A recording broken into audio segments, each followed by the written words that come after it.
Good evening. Good evening. Thank you all for tuning in to this Thursday night live. Um, welcome, welcome, welcome.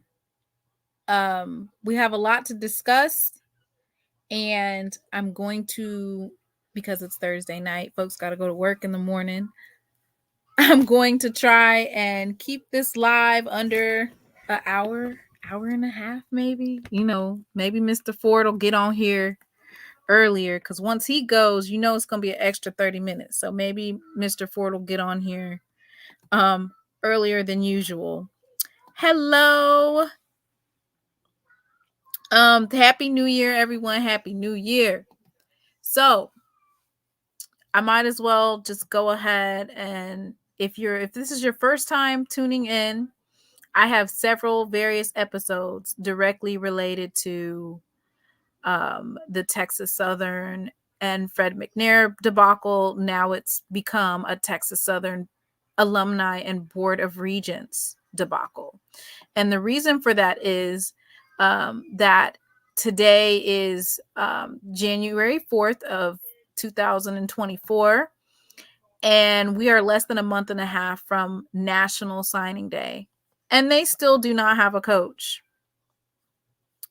So we got some stuff to go over, because this is was placed out onto Twitter, and I wanted to talk about it yesterday, but I didn't have the time to do a live. But I think it's important that we get the update, basically, where are we at right now with Texas Southern. As I said before, coaching changes in the SWAC, even if it's not necessarily your team, it still affects the SWAC as a whole, because having instability in the SWAC, it's not good for football. So if you have FAMU with no head coach, Texas Southern with no head coach, and less than a month and a half away from early signing day, it applies pressure to them to get something done. Now, for other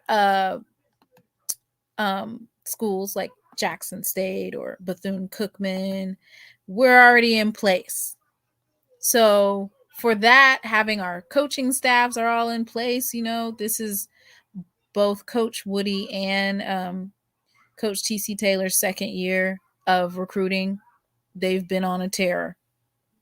Haven't seen much out of Southern. Once again, they just got a brand new head coach as well. Gramblin's been relatively quiet. So this next run up until February, up until National Signing Day, it's a big, big thing for all of the football teams in the SWAC. And you're applying pressure, and you're putting whoever you name as head coach, you're putting some unnecessary pressures on them with the time constraints that they have, with not having a coaching staff assembled. And the Texas Southern University National Alumni Association has came out with a letter. So what I'm going to do is I'm going to read this letter, and then I'm going to share a graphic with you that basically breaks down. It was done by Kyle T. Mosley from HBCU Legends, and it basically just breaks down who the particular candidates are, what experiences they have, and what Dr. Granger was looking for when he was looking to hire a football coach. Hey, Miss Rochelle, I will have to say this. Allegedly, the Board of Regents is asking to be involved in the interviews, which is really weird, because I don't think I've ever heard of board members being that included or inclusive in a hiring of a football coach. I've never heard that before. All right, so let's go ahead and get down to the business, and then I'll drop the link, and whoever wants to come up and speak their piece, they can do so. This says, hello, Tigers and TSU Board of Regents. I, along with the Board of Directors of the Texas Southern University National Alumni Association, would like to wish our Texas Southern University family a wonderful and prosperous new year. The new year allows us to evaluate where we are and provides an opportunity to seize the moments that are before us. Although we have faced many challenges throughout our university history, we are now at a crossroads, and every decision will either move the university forward or continue to perpetuate the negative stereotype that is constantly placed upon Texas Southern University. Since Coach McKinney's departure, the athletic director, along with our interim president, conducted the necessary steps to interview and select a final candidate to present to the Board of Regents for contract approval. As of today's date, there have been unexpected obstacles that have prevented a final candidate from being named. I can assuredly say that I, along with my fellow tens of thousands of alumni, are disappointed that we have entered into a new year without a football coach being confirmed. Alumni are strongly encouraging the Texas Southern University Board of Regents to expeditiously vote on our next football coach. We have missed the Division I football early signing period. We are on the cusp of missing the Division I football mid-year junior college transfer signing period. And with the beginning of the Division I football regular signing period soon approaching on February 7th, 2024, TSU not having a football coach is placing the football program at a deficit in recruiting quality student athletes. In addition, we have current players who have entered the transfer portal due to the uncertainty of the status of the coach. It is always our goal as the Alumni Association to work with the university to ensure stability and growth for our university. As stakeholders, we all want what is best for our beloved Texas Southern University and want to ensure every decision made propels us to further greatness. With that said, alumni would like for the university to push a target date on when we can expect the new football coach to be named in an effort to keep the TSU community informed. And that is Corey Williams, who is the president of the Texas Southern University National Alumni Association. So it looks like they wanting heads to roll. In other words, stop playing with us and go ahead and name a coach, right? And then I wanted to pull this up so that you guys can see why. I wonder if you guys can see that. Let me see if I can scroll it in. All right, we'll start over here and we'll work our way back because I want you guys to be able to see this particular wish list. So this is just basically Texas Southern head coach wish list. This particular graphic was put together by HBCU Legends journalist Kyle T. Mosley. And they're going over, this is what Dr. Granger indicated that he's looking for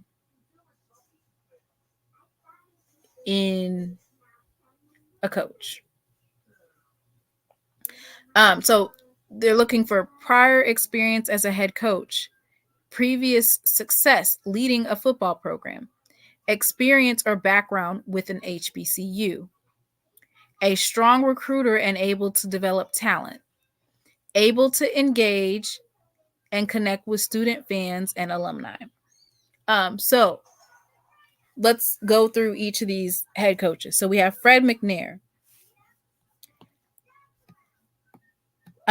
So Fred McNair checks all of the boxes. He was a prior head coach. He had success at Alcorn State, which is an HBCU. He was a strong recruiter, and he had a radio show to engage and connect with students, fans, and alumni. It does say that that he canceled the radio show due to negativity. Brett Maxey has not had any experience as a head coach or leading a football program, a successful football program. He has had experience or background with an HBCU as a Texas Southern player. they did say that he had he's a strong recruiter and able to develop talent, and he is able to engage and connect with student fans and alumni.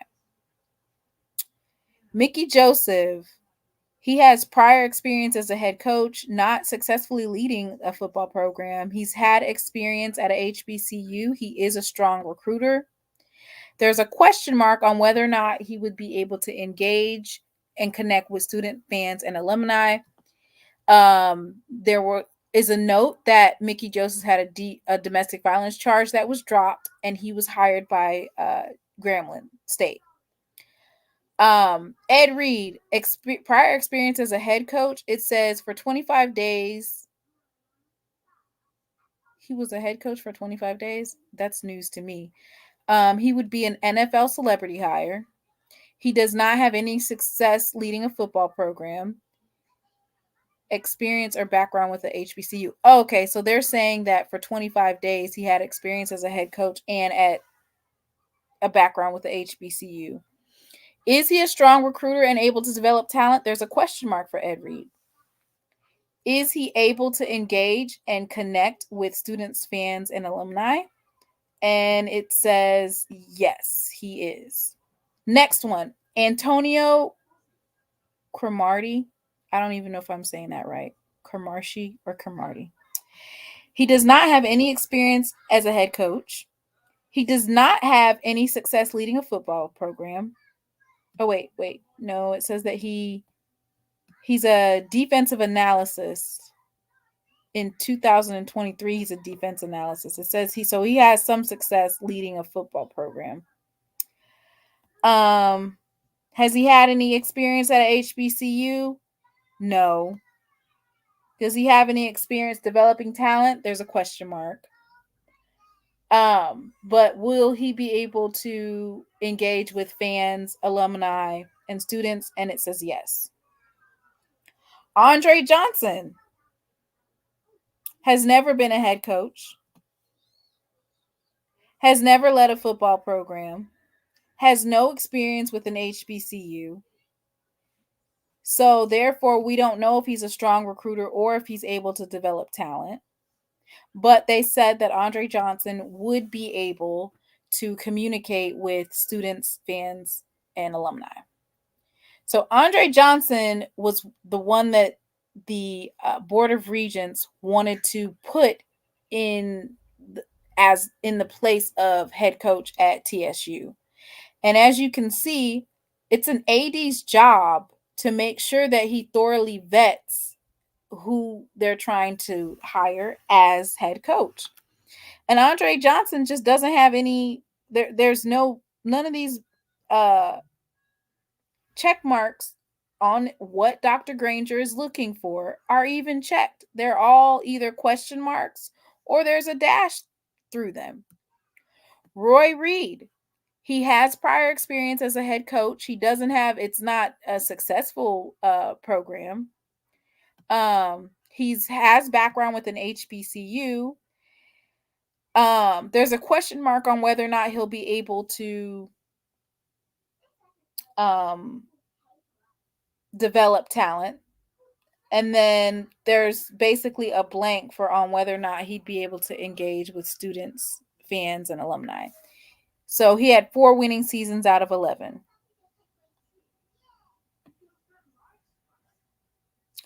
Alvin Reynolds. He was a head coach for 1 year in D2. He does not have experience leading a successful football program. He doesn't have a background in HBCUs. Question mark on whether or not he'll be able to develop talent. And there's just basically a blank mark through whether or not he'd be able to engage with student, fans, and alumni. Tremaine Jackson. Now, Tremaine Jackson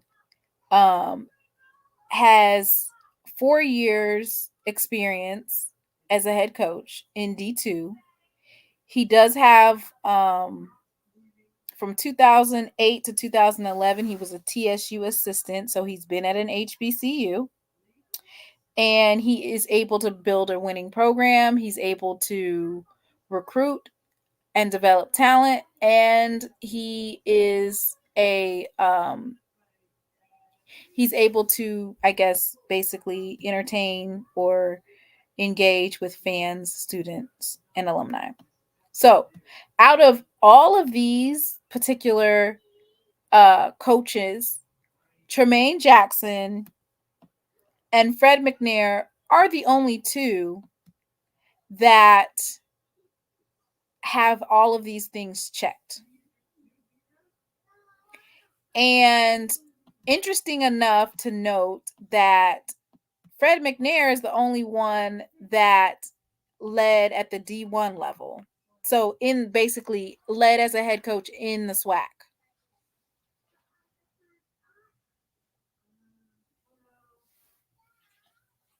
So I think that this is interesting that it's kind of like when you go into a job and you know you're the most qualified for the position, but they pick the friend. Or, white people do it every day. They basically hire their friend, or a friend says, hey, can you get my buddy a job? And they'll pass on the most qualified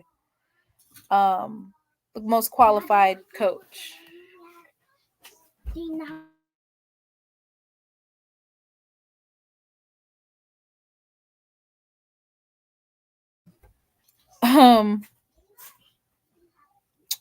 So I'm going to read a couple more things. I'm going to go ahead and drop the StreamYard. But I want to know what you guys think of this situation. Because for me, it kind of speaks to how even in HBCUs, they have the good old boys network. What I mean by that is that even in SWAC spaces, we have what we call the good old boy network, but we also have, like, at the Board of Regents level or IHL, governing bodies that are taking upon themselves to hold hostage and ransom a job that they are not responsible. They're just responsible for, like, basically approving the amount of money that they're spending. That's it. They're not there to say, well, I don't think this is a good pick. And allegedly, they have been requesting to sit in on these interviews. And it's like, why would you think as a Board of Regents that that's even in your job description, to sit in on an interview? So this is the most recent information, is that they're interviewing Brett Maxey for the head coaching position, which is interesting for Brett Maxey. It says Texas Southern University has scheduled an in-person interview with Brett Maxey for the head football coach position. He had a video interview with the search committee. And the board members disagree with the top choice recommended by Kevin Granger, VP of Athletics, and the search committee. So it's not just the VP, it's not just the AD that's saying, hey, we would like for Fred McNair to be the head coach. It's a search committee as well.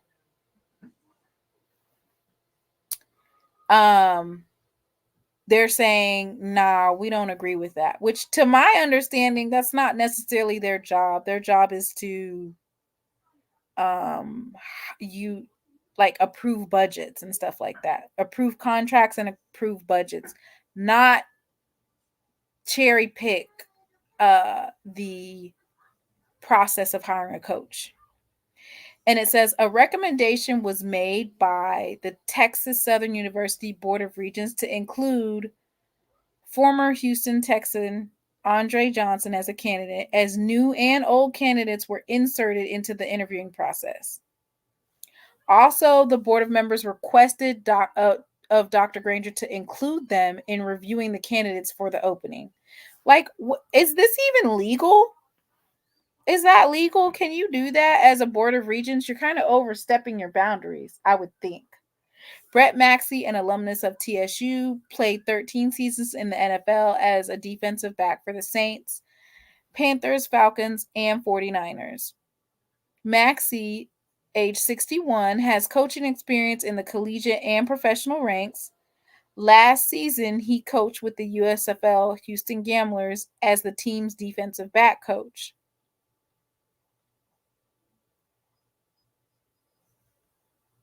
So that's the next step, is they're trying to get, I guess, Brett Maxey. So I'm guessing they're saying we absolutely are not going to approve Fred McNair.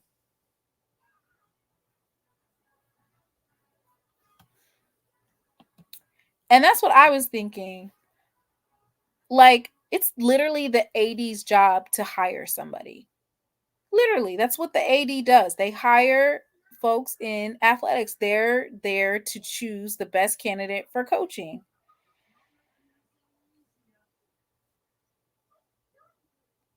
The Board of Regents are overstepping their boundaries because you are basically hijacking the process. And it explicitly says in this article that they're asking, also, the board members requested of Dr. Granger to include them in reviewing the candidates for the opening. Why? That's like somebody just basically looking over your shoulder. Like, they give you a direction. So the directions are, you're supposed to go out and find a head coach. And then now it's, you're supposed to go find the candidates, but let us go ahead and we need to get involved in the interviewing process to see what it is that you're doing.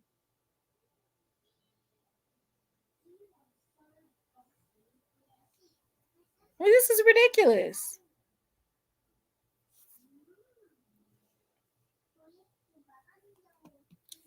And I feel like the instability of the programs is causing some of this disarray. We can see, like, in the Grambling firing of Hugh Jackson, that it seemed like at the exit of the president of Grambling, then he no longer had like a covering for him to be able to stay, and so he was fired. And now the AD brings in Coach Mickey Joseph, but it's kind of like, when there's instability in the administration or you have high turnover in certain positions, it causes instability in the program as a whole. Like, this has dire implications for the season because fans are not going to want to come out if they feel like it's going to be a bad season. So if you're not able to recruit effectively, then you're not going to want to come to a game. Like, why are we going to go to the game for? So we can lose? So we can lose the game? Like, we're not going to win.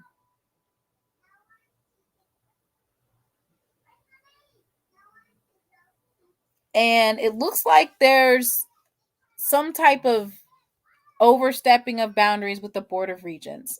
I have never, like, IHL is the governing body, of course, of over all of the Mississippi universities, but I've never heard of them saying, oh no, yeah, you need to go back to the drawing board, we're not approving that person, and continually doing that. I've never heard of that before. So, never heard of it. And I feel like for Fred McNair, that maybe he should think about taking a job just in Mississippi, just so that he can make sure he gets closer to that, being able to just retire. It says Texas Southern fans already don't come to the games. That stadium stays empty. Well, this is not helping. And honestly, do you really think that Andre Johnson would bring something to the table to where he's filling up the stadium? I don't know. The people, let me pull this up again. The people that they have that they're saying, hey, you need to not hire Fred McNair for, they're not like, and I hate to keep saying it, but they really aren't. They are not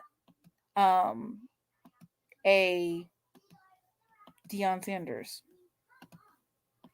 Hey Doc, how you doing? I'm good. How you doing? Good.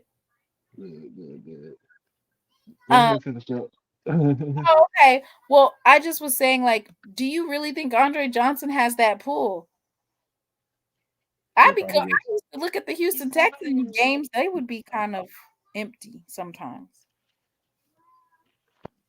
He got pulled with the Texans, so he'll probably get some stuff from the Texans, which they already do. You're saying that, but Texans fan base isn't even that big. Like, Oh no, it's big.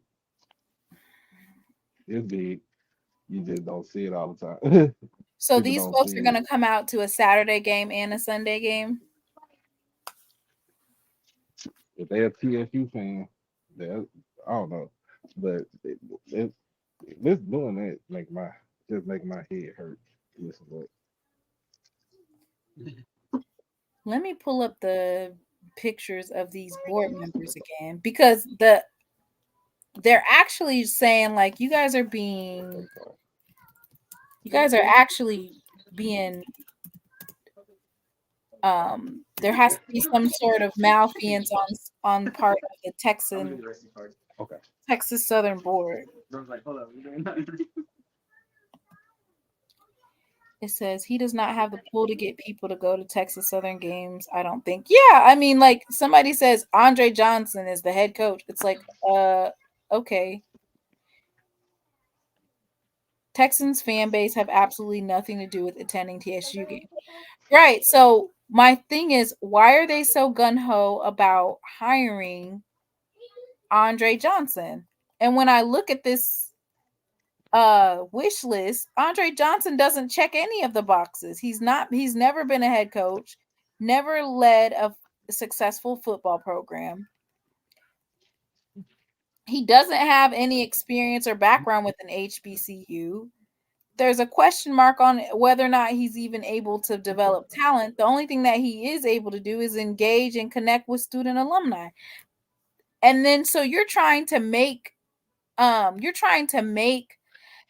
Granger hire this guy. And what if he has a terrible season and now all of a sudden you want to fire Granger?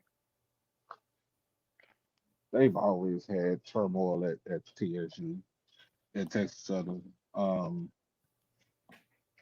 Even when Johnny Cole was the head coach there back in the day, they always had issues with football and coaches and stuff.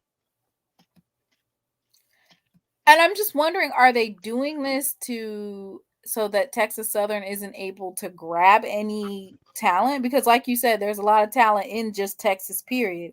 So do you think they're trying to ruin their ability to effectively recruit? I don't think they try to ruin it. I think they're looking for money. Money from who? The Texans. Hold on, y'all. Why not Texas Southern? Some like the board said, okay. They actually tag somebody. I don't know who this is. It says to the Texas Southern Board of Regents on Twitter, stop with the BS, bureaucracy, and feet dragging. Call a special meeting and approve our new coach expeditiously. So I don't know if you guys are familiar with this particular page, but it looks like they are calling Texas Southern out pretty heavily on Twitter. And that is Tiger Fans or at Tiger Fans, tigerfans.com. So they actually tagged some of the Board of Regents and told them to stop with the BS, bureaucracy, and feet dragging. And it says those two TSU Board of Regents holding out politically should strongly consider submitting their letter of resignation. And I'm wondering, how did this become a political thing? Because can you hear me? Yeah, we can hear you. Okay, because the Board of Regents for Texas Southern is appointed by Greg Abbott, who's the governor of Texas. It's pretty much the same way, like you said, the same way what IHL do. The IHL is getting appointed by the governor of the state of Mississippi. So the Board of Regents for Texas Southern is appointed by Greg Abbott, and it's kind of like, yeah, you can say it's like it's a political game, chess match, if you kind of say. But my thing about this is you talk to a proven head coach in Fred McNair. I mean, understandably so, in the game of a negotiation, he can go back to the table and to Alcorn and see what they can do. And that they don't want they decide not to counter, and your offer is still on the table, then I want to be able to sign it. But Brett it's Maxey was at Colorado when they was playing so bad. I didn't know that, but he was at Colorado. That's yeah, not doing so nothing. Colorado was so bad. I mean, I know you were just a defensive run game coordinators or safeties, but good Lord. Like, and he was he worked, but he has worked at a lot of places. So he's coached at IMG for a year as a defensive coordinator. Safeties in Colorado for 2020, and then defensive passing game coordinator and safeties in Colorado in 2021.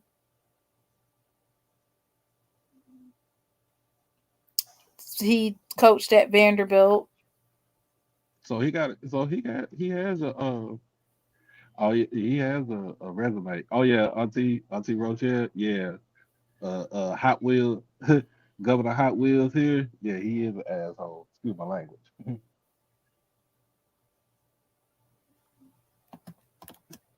Oh, okay. Um, I mean, they're interviewing him again. Like I said, I think that Fred McNair is pretty much out the window. They tried to push him through twice, and then allegedly there was also a vote for Andre Johnson. And I guess the people who voted in favor of Fred McNair didn't vote for Andre Johnson. Mm-hmm.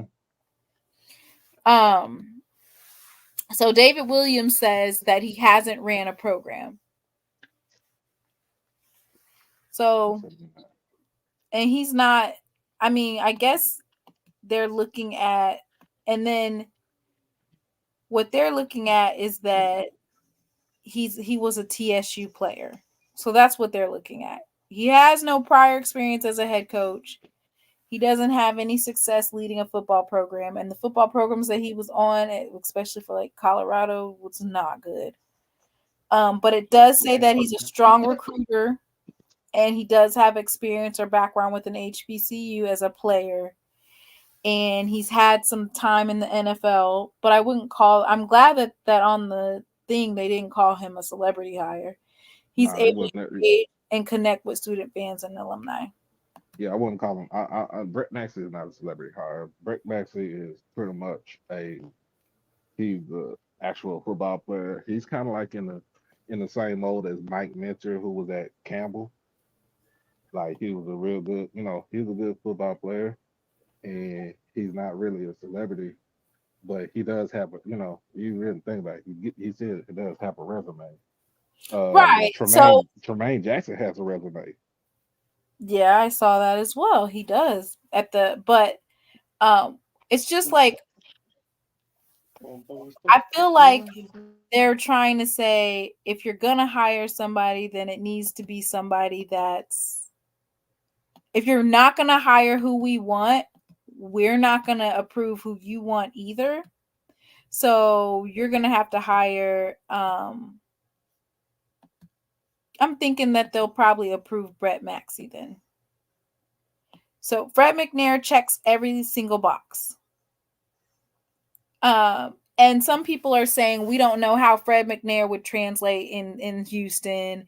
Is he a good fit? And all I can think of is, can you put that into words for your last coach? So how do you think Coach McKinney did with engaging and connecting with student fans and alumni? Was he a strong recruiter? Did he have success leading a football program?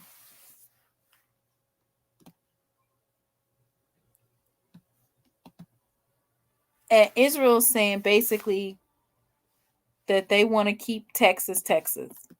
I understand that, but is it really your choice though? There's literally a search committee. Not only did the search committee approve of Fred McNair, but VP Granger. So it's not just VP Granger on his own picking Fred McNair. Like, that's not how it is.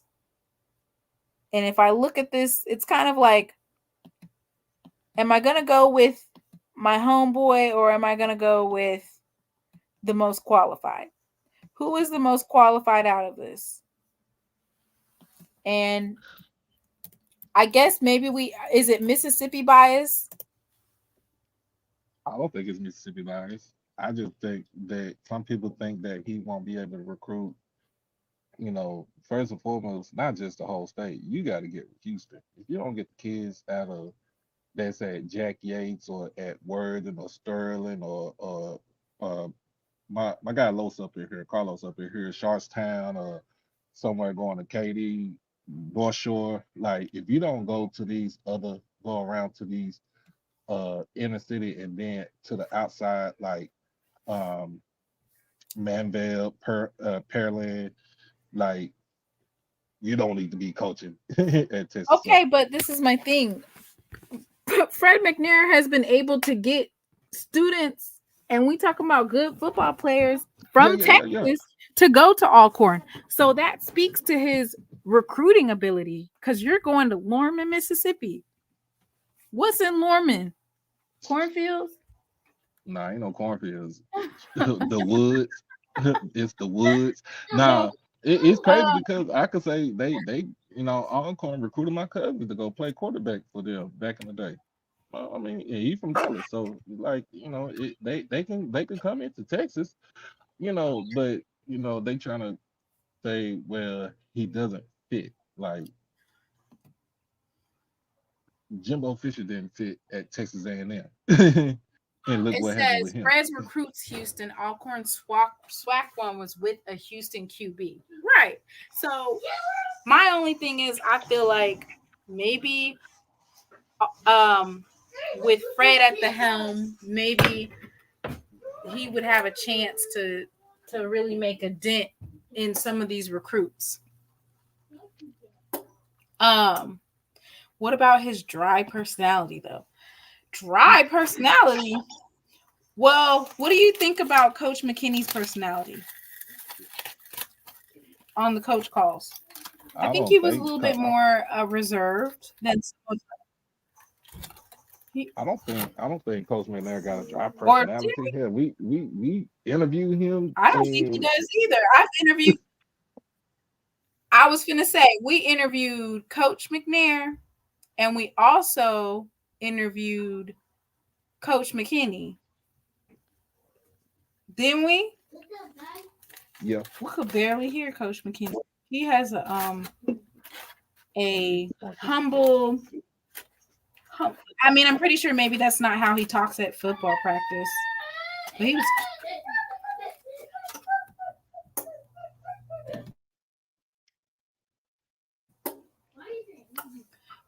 Because I'm fixing your baked potato.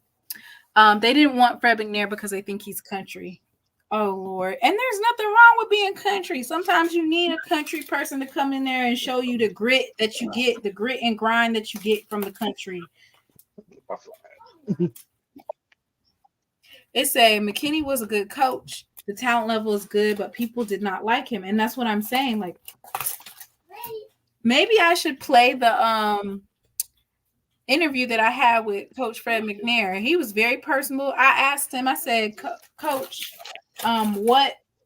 who's going to be your quarterback this season? And his response was, he said, me. And I was like, what? And I just started laughing. So Coach Fred McNair does not, and I'm not trying to like hype him up or anything, but he does not have a dry personality. And then, if you country, you know what it takes to get where you're going. You know the extra steps that you need. Shoot, where do you think they go to look for linemen and stuff in the country? True. I don't think that he's country at all. This is what I think. So this was one of those situations because it was revealed that Granger has Alcorn ties. So what might have happened is that the Board of Regents felt like, oh no, you're not going to bring one of your connects in here and put him in here at head coach, even though he's the most qualified. So it's a difference when you look out for your homeboy or your homegirl and they're the most qualified versus not qualified at all. You just doing it based off of that's my friend. Can you tell me a little bit about Tremaine Jackson? It does say he's a Houston, Texas native. Oh, and he played defensive line at Texas Southern for 2 years after transferring from the University of Louisiana Monroe. He's a 2006 graduate of the University of Houston, where he obtained a bachelor's degree in interdisciplinary studies.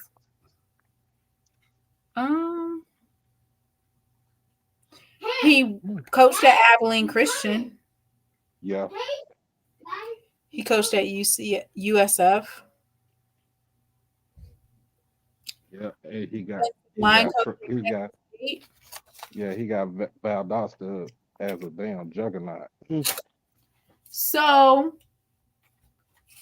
okay, so I'm still stuck on Fred, but okay, so Fred, you come on over to Jackson State, be a special teams or quarterbacks coach, so we can get that 3 years down to retirement, down to 2. And if I had to choose a second coach, what would be your top 3 after Fred McNair? After him. So Fred McNair, he's having a hard time getting approved. Who is your top 3?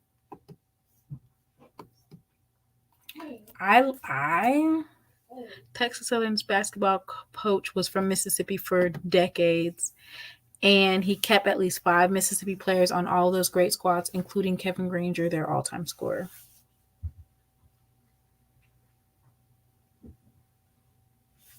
If he gets a job in Mississippi, he keeps his retirement clock ticking.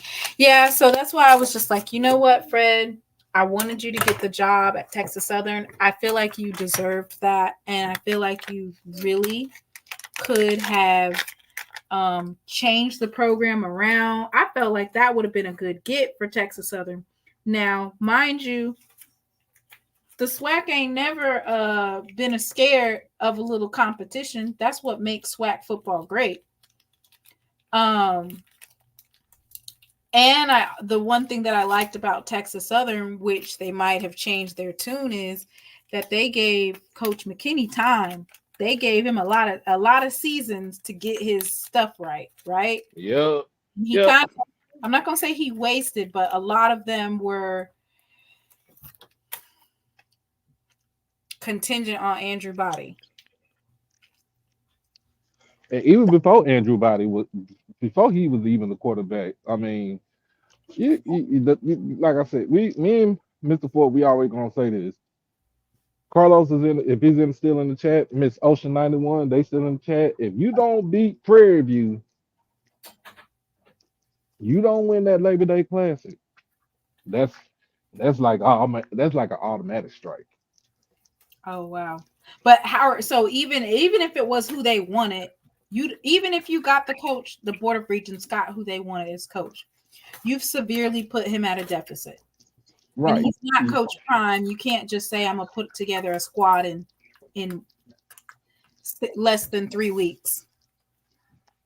Right. And see too, whoever's the interim coach right now should be going to these guys and say, hey, Why you're not does folks think that so who are your top 3? I didn't get your 3. So after Fred McNair, because Fred and Jeremiah Clark is saying that I just feel sorry for Fred, but Fred is clearly the most qualified, hands down. He's the most qualified coach out of all the coaches that we just looked at, right? Mm-hmm. But if we have, I feel like they're not going to give him the job.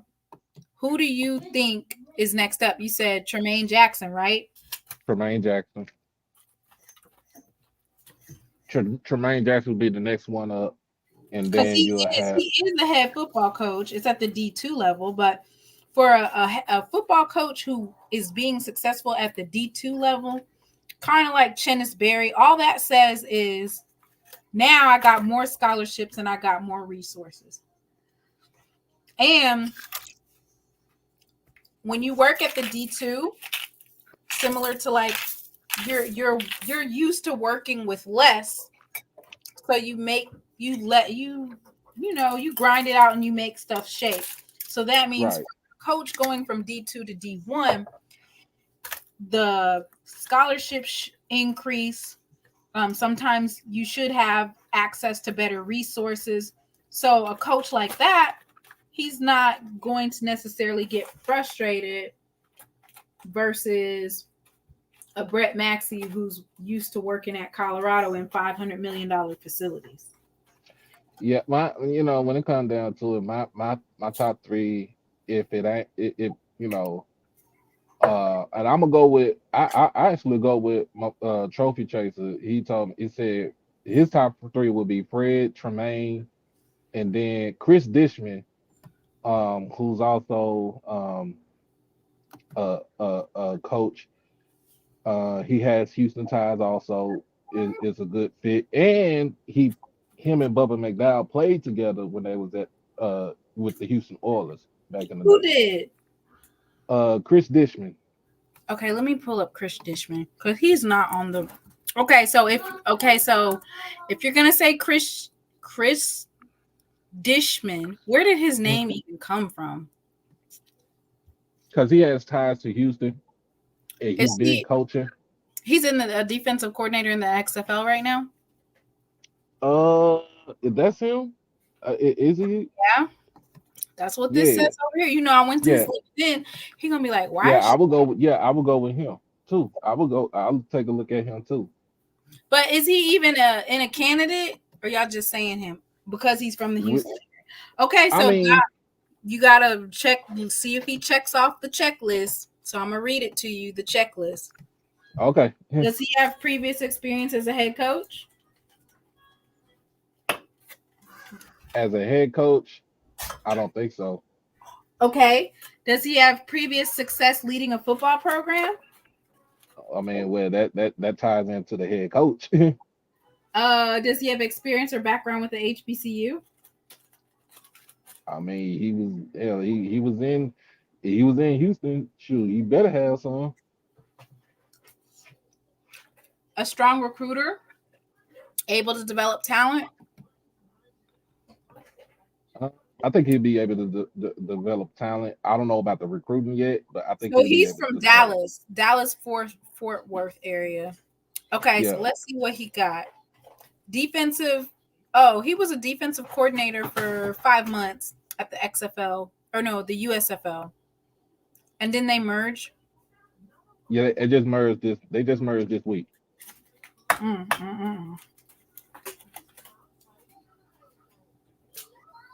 feel like. So I got this as a coach. So he was with the Berlin Thunder, which is it was the NFL Europe in 2004 as a DB coach. Menlo College in 2005, that's in California, as a DB coach. He was a defensive coordinator from 2006 2007 with Menlo College. He from 08 to 2012, he was an assistant defensive backs coach with the San Diego Chargers. From 2015 to 2016, he was a DB coach with with Baylor. 2017, he was the Bill Walsh NFL Diversity Coaching Fellowship with the Arizona Cardinals. 2018, he was with the Montreal Alouettes as a DB coach. 2020, he was New York DB coach with the New York Guardians of I think that's the XFL when they first came back. In 21, he DB coach at IMG Academy. 22, he was a defensive coordinator with the New Jersey Generals of the USFL. And then okay, that's where Newman. I think that's where Warren Newman was. Yeah, and then last season he was the D coordinator with the Vegas Vipers. So he got he has some coaching, not as a head coach, but okay, so they said that Chris interviewed. So he already interviewed. Yep. So and he was not a bad player either when he's not a bad player when he played with in the NFL. So these must have been the top candidates then. The Fred McNair, Brett Maxey, Chinnis Berry, Mickey Joseph, Ed Reed, Antonio Cromartie, Andre Johnson, Rod Reed, Alvin Reynolds, and Tremaine Jackson. So based off of this list, everybody go ahead and list your top 3. So based off of this list alone, I'm going with, Chinnis Berry's not available. Mickey Joseph's not available. I'm going with Fred McNair, Tremaine Jackson. Let me go ahead and do a poll. I'm going with Fred. And I'm protesting. No, I'm just kidding. I won't protest. Oh yeah. Carlos just said it. He said Chris Dishman, Bubba McDowell, and Eddie Robinson Jr. was all on the same team with the Oilers. Oh wow. Yep. Chris Dishman and Bubba McDowell was the 2 corners, and then Eddie Robinson Jr. E-Rod was the middle linebacker. So folks do feel like they're not ready. Folks feel like 80% that the board members that are holding up the process and holding it and hijacking it and requesting to be involved in the interviews, that they should resign.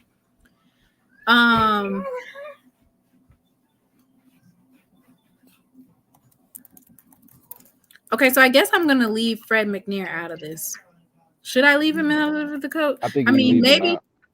Well, I mean, only because I feel like he's not an option anymore.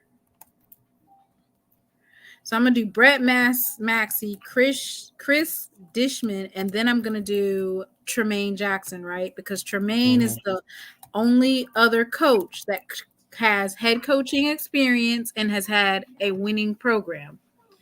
And then he checks every other one. You already had a juice. Yeah. So I have it in the chat. There's a poll going on. I have Brett Maxey, and the reason why I chose these as the top 3 is because when we look at whether or not they're qualified or who is the most qualified outside of Fred McNair, because once again, they're not approving Fred McNair. They went back and they tried to get Andre Johnson, who is actually the least qualified to have the coaching position. With what is left, Tremaine Jackson is in the lead by leaps and bounds when it comes to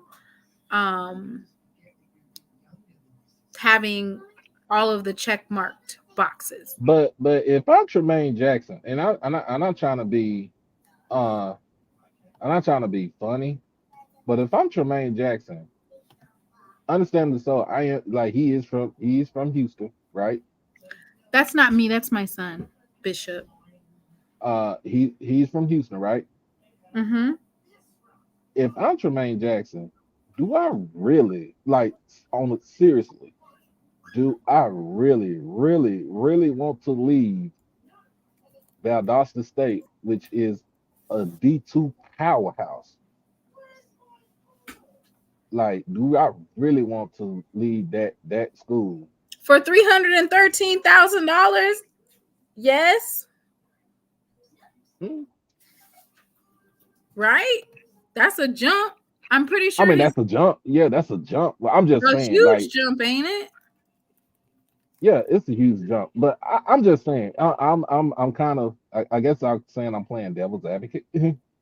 Oh, okay. I um, mean, I feel like, I mean, you're saying that, but you know that Chennis Berry was at a powerhouse, right? And he left mhm. Benedict College. Yeah. And I'm looking at Tremaine Jackson's record. He's only been coaching for a head coach for 4 years. So he started off at Colorado Mesa, which is in the Rocky Mountain Athletic Conference.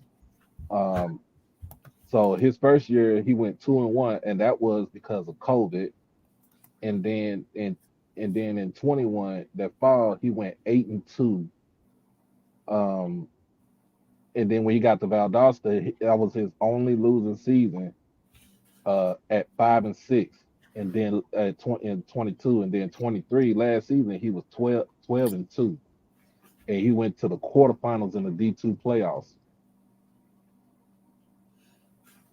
So Edwin says that he heard in an interview that he expressed that he would love to coach his alma mater, but they haven't even interviewed him.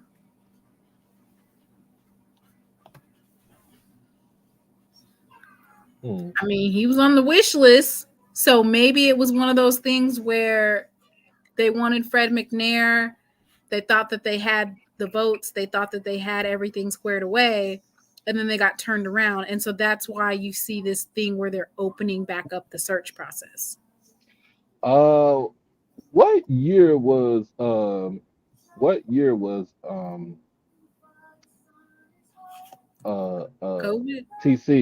TC was at Texas Southern. TC Taylor was at Texas Southern. You talking about as the wide receivers coach? Yeah. They don't. It had to be a long time ago because look at this picture. Look at this picture. Let's see. Lord, I don't know what it is about HBCUs, but they do not be taking folks' stuff down. Like their pictures, like after they're gone, they be having like full life bios and stuff in there. Man, that man still look like he was a freshman in college. I'm telling man, look, TC face on never change, man. He looked like his freshman year when we was in college. Oh, okay. They said that was prior to McKinney getting hired. The interview was prior to McKinney's release. Okay, so maybe they interviewed him by now. But I feel like if you're not gonna go with Fred McNair, who has the most experience and who is the most qualified, but ladies and gentlemen, that just goes to show you, because from what I understand, he aced his interview. That just goes to show you, just because you are the most qualified, that does not mean you're gonna get the position. You could do everything right, which means you could interview right, have all the information on who's your coaching staff, have the best record. You line up your resume versus somebody else's resume, and you could still not get hired. Mm-hmm. Because that's just how the world works in corporate America. You got to come through all these, like I got to be likable to the Board of Regents. The Board of Regents who didn't interview me has to like me. How are you going to like somebody that you're not responsible for hiring and you weren't interviewing with? So Ocean's 91, Jay says it looks like a student ID picture. I'm telling you. So Russell Haynes says Texas Southern will hire from within. So hiring within, that makes this coaching long drawn out process even worse, right? if they hire within, because you could have done that. You could have done that a month and a half ago. Just don't even, you doing too many whoops and hoops. You could have been done this. So we have TC Taylor's picture up there because he used to work at Texas Southern.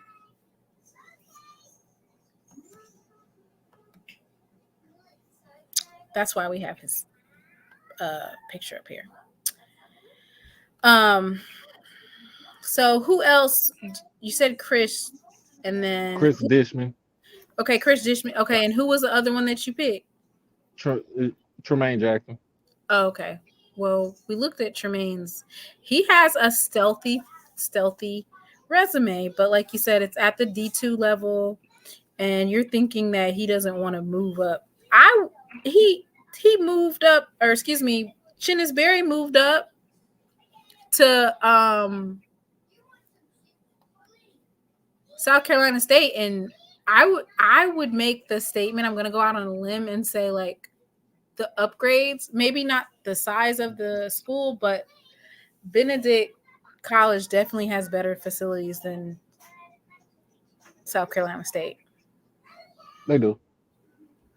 Oh, and then folks are saying that you remember when Prime, like when he called the game at Alabama A&M and it was like 61-15. Mm-hmm. And then there was rumors going around that he was up for getting hired somewhere as a head coach, and then he benched him. Oh, yeah, I remember that.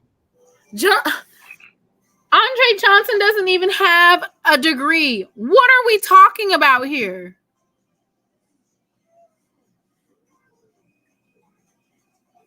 They can fast track him. You cannot fast track that quickly. Like, you guys, this is my thing. If you're gonna do these little like sneaky things, at least do it in order. Meaning, when I say sneaky things, what I mean is Prime did not have a degree, right? And allegedly, A.D. Robinson was talking to him or showing interest in him being a head coach at some of the All-Star games. Yeah. And that was in January. And they knew that he needed a degree. So basically, the week that his son had some type of football game and all that, they were lining stuff up. They lined up stuff so smooth and perfectly that Coach Prime got his degree, and then less than a month later, he was named the head coach.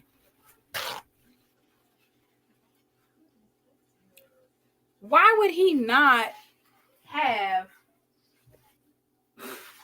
a degree and out here putting his name in the hat? If it's one thing Negroes got, it's audacity.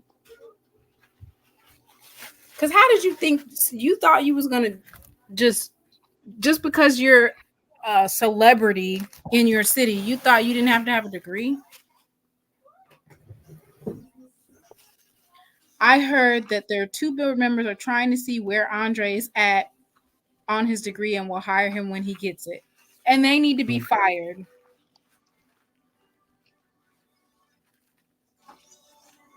Oh, it says Coach Prime got mad at TC for interviewing for Prairie View. Yeah, when the opening came up for Prairie View. Why? Why is he mad? Because he didn't want him to leave. So you're saying Sapp did the same thing, but I promise you, Sapp has been working on his degree. Like, whatever.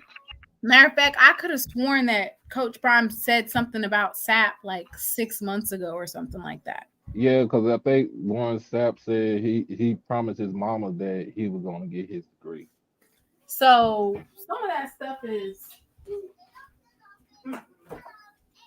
Miss Ocean, tell me what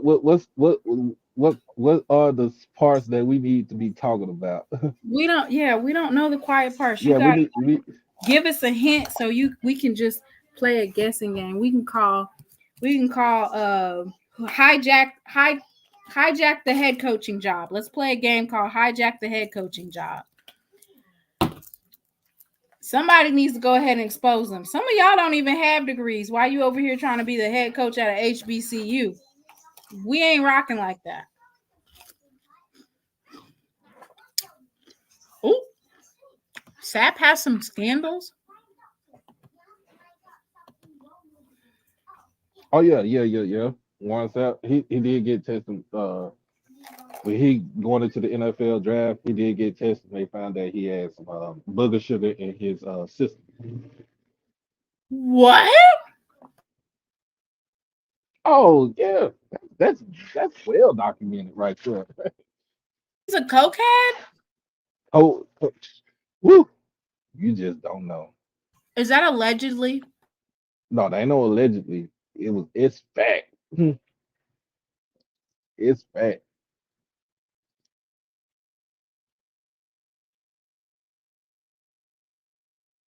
Oh Lord, they said Sap be playing with his nose and he pays for it. Good Lord, Yeah.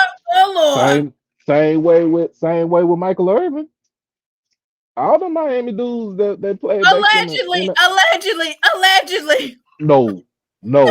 Michael Irvin was big time news, and here in Dallas, Michael Irvin getting caught snorting the cocaine with a hooker.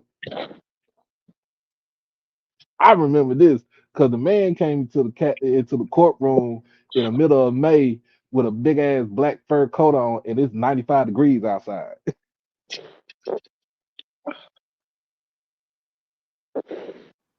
It's the year of the tiger. And I ain't talking about Gremlin. Mr. Ford, tell him, Mr. Ford. Warren Sapp was on that booger sugar. He was on that white stuff. Well, I always heard the story about Michael Irvin, but supposedly they had a house that they would take the people to in Dallas. Yep. Michael Irvin, the big offensive tackle. What was it? The one was from Central State. What was his name? Big Eric Williams. Eric Williams. Yeah, I heard those stories too. Nate Newton was on there too. Ford. They said that they was playing with their nose and they was paying for it. But he's trying to bring him to Colorado. That's a movie that was made about the Dallas Cowboys called North Dallas 40. That was in the 70s. I remember. You should watch that movie called North Dallas 40. I watched that. I remember the place where they filmed it at. Yeah, Mac Davis, I think, was the star, wasn't he? Mm-hmm. Yeah. Don't baby, don't get hooked on me. Remember that song? For that, they named him the male chauvinist of the year. Baby, don't get hooked on me. Yeah, Mac Davis. Look him up. Mac Davis. He was a big time star in the 70s. So, Mr. Ford, this is basically Fred McNair's out, right? Yeah. He out. They're not gonna hire him. No. So we looking at this is a head coaching wish list, and they got Tremaine Jackson on there from Valdosta State. Yeah, I've heard of him. Yeah, I'm thinking they're gonna go Brett Maxey. I think they'll pick. He's a homeboy, and that's who they want. I think they'll go Brett Maxey. But he doesn't have any prior experience as a head coach or leading a Listen, that don't mean nothing since the coming of Deion Sanders. You don't have to have nothing no more. You ain't got to have a resume, nothing. And then they said Andre Johnson's over here trying to interview and ain't even got a bachelor's degree. I can believe it. If it wasn't for Jackson, Deion wouldn't have one. Right, but it's like, why are you even holding up the process and you know that man ain't got no bachelor's degree? Well, I guess he was begging the McNairs because they say he was in the booth with the McNairs. Was it last Sunday or Sunday before last? It was I think it was this past Sunday. Yeah, they say he was with them people. With what people? The people on the Texans. That family. What? They're called the McNairs. Produce a random bachelor degree that he didn't know he had? Yeah, well, what you do is you can go out to let's see, he can go and Get them good people at Wiley College some money. They might give him one or go to. Now Bishop's not in operation anymore, right? Bishop's gone. Nope. Bishop gone. Paul Quinn. Okay. What about Texas College? Texas College. You go to Texas College. Jarvis Christian. Paul That's what I'm saying. Go and get them people $10,000 and get a degree. Houston Tillerson. That's where you do it. Get them people 10, 15 grand, 20 grand. They'll give you a degree. You can get a degree for 10 or 15 grand? A bachelor's? Yeah. Well, shit. So you telling me that we've been going to school all this time, getting in debt 60, 70,000, depending on if you get scholarship, and all I got to do is pay somebody? Listen, you know one of the largest universities in America is Phoenix. What is it, Phoenix University? That's all them kitchen degrees. You get them degrees while you at home. Wow. Shoot. I've been bamboozled. All I needed was 15 bands, and I could have had a political science pre-law degree. Yeah. I ain't have to take none of these classes. Just go ahead and give me a 3.65. Since they doing it like that. The college that's what Ashley and them did for Dion, didn't it?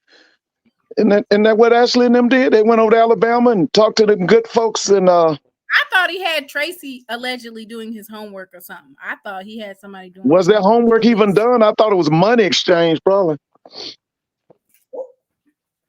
Allegedly. Yeah. Doc, what's that school in Alabama? Talladega College. There you go. Yeah, go over there and get them folks about 20 grand. Andre can go down to Texas College.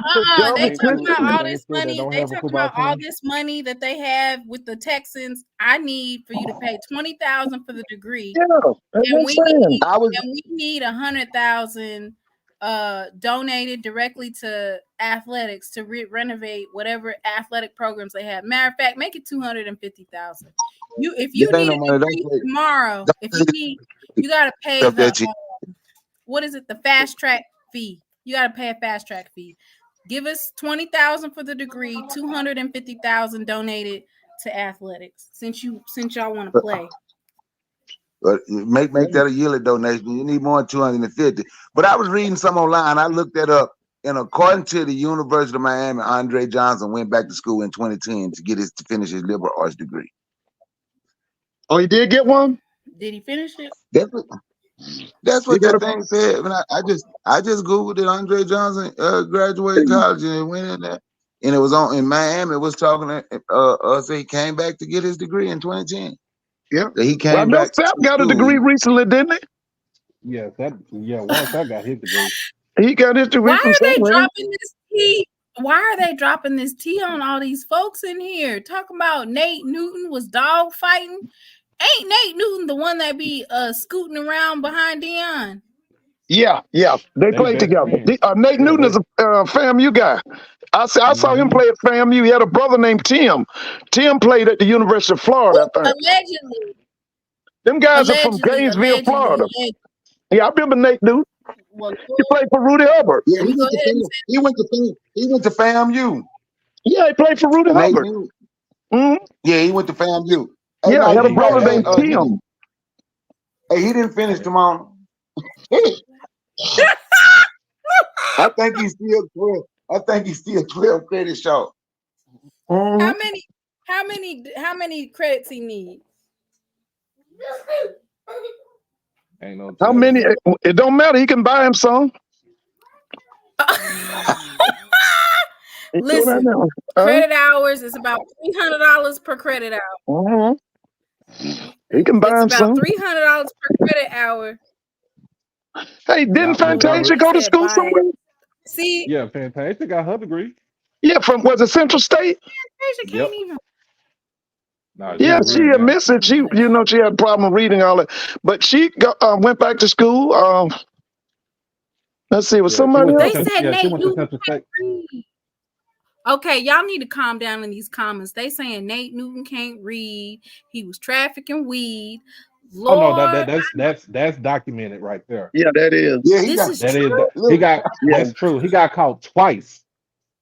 Not only was he He had all the money. He out there riding. It was a whole group of, it was a caravan of them. It was like 7 or 8 cars of them that got pulled over. Now, y'all don't remember Nate Newton used to be one of the voices of black college football on BET. It was Charlie Neal, Nate Newton, and Jay Walker. Y'all don't remember that, do you? And then when Nate Newton got messed over, that's when Eddie Robinson, E-Rod came in there too. Yeah. I remember when he used to work with Nate. Nate had more dope than Rollo. Good Lord. What is going on? He did. I'm telling you, he got caught twice doing the same thing. The first time they was like, all right, we gonna let you slide. That second time, nah, buddy, you gotta come with us.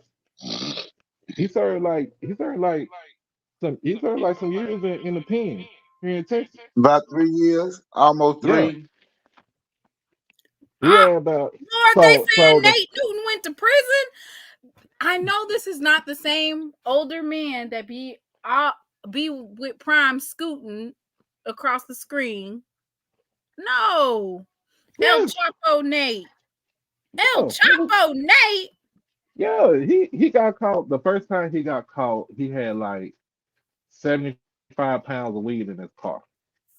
And then the second time he got caught, he had over 75 pounds of weed. Yeah, in the second what time was he the got purpose? Caught. Is this why he's a Dallas Cowboy? Oh shoot, you just don't know. Okay, you just don't know about in the 90. Cowboys. Okay, so I know that in 95, I know that we won. I was in Austin, Texas with my aunt, and we won the Super Bowl. I know that, right? It was 95 and 96. I mean, I was like 9 years old.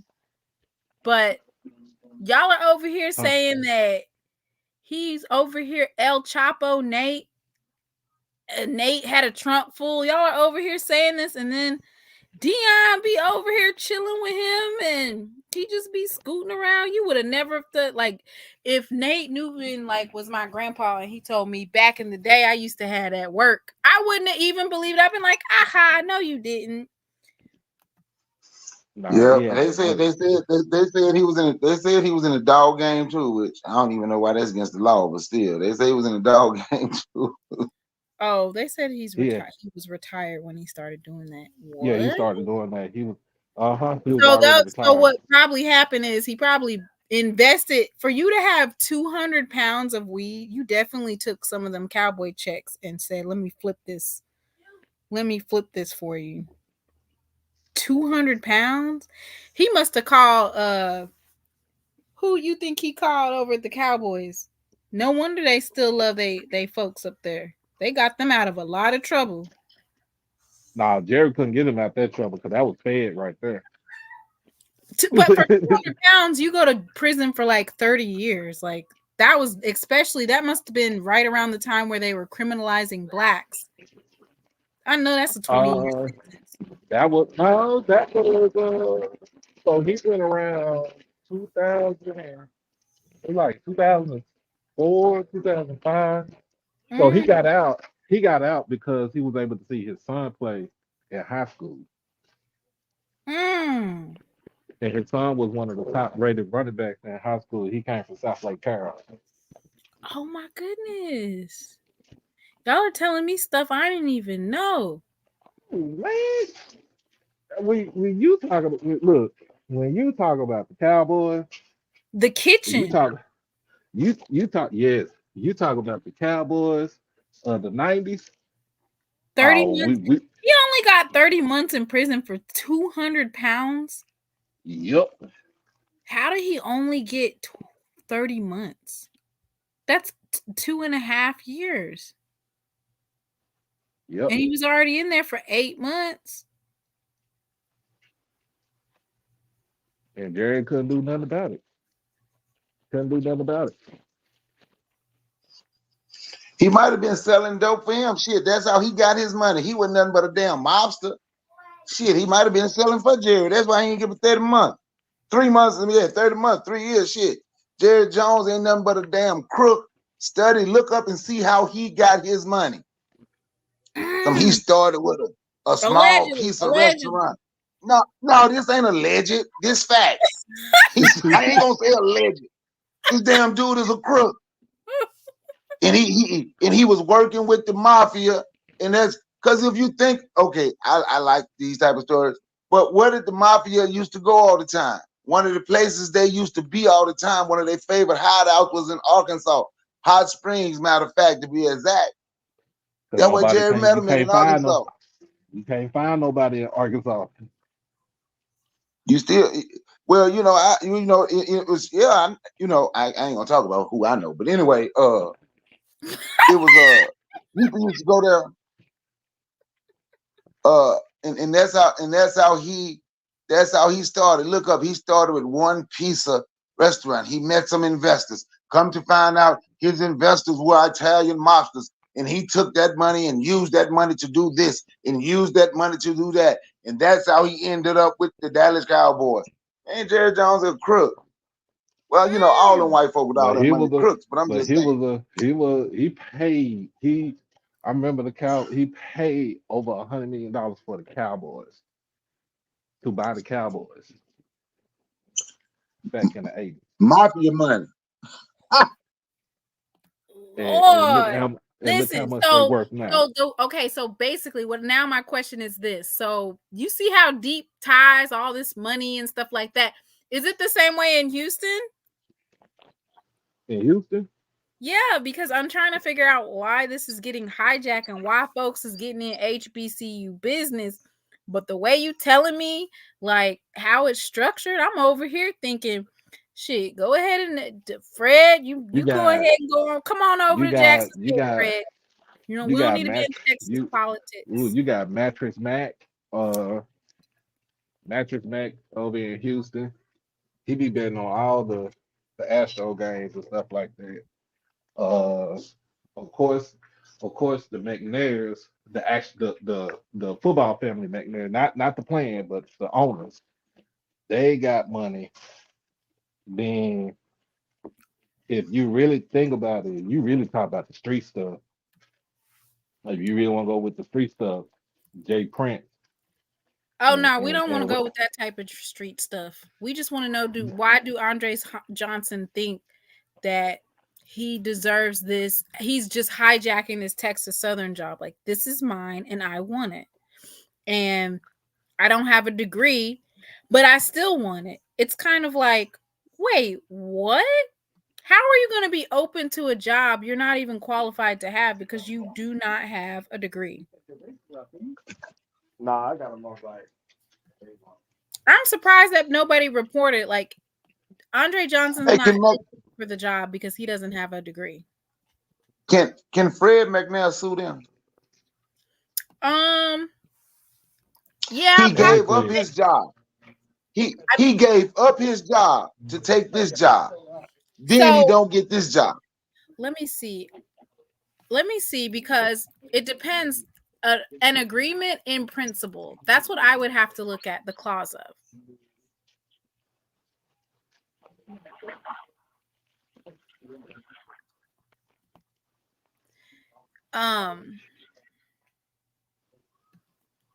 I just would have to look. So it says agreements to agree, such as letters of intent or agreements in principle, are usually considered indefinite and therefore unenforceable, although courts will require that parties to act in good faith to reach an agreement.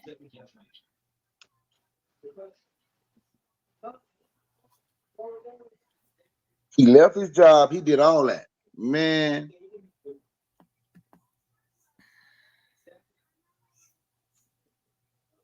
So it says court holds that a letter of intent is a binding contract when it contains all the material terms of an agreement. So, like, if it was an agreement in principle and it had the outlines of his contract, like you would get paid $313,000 a year for the next 4 years. If it had something like that in there, then there is a chance that they could sue. That he could sue. Oh, Mr. Forrester got the link.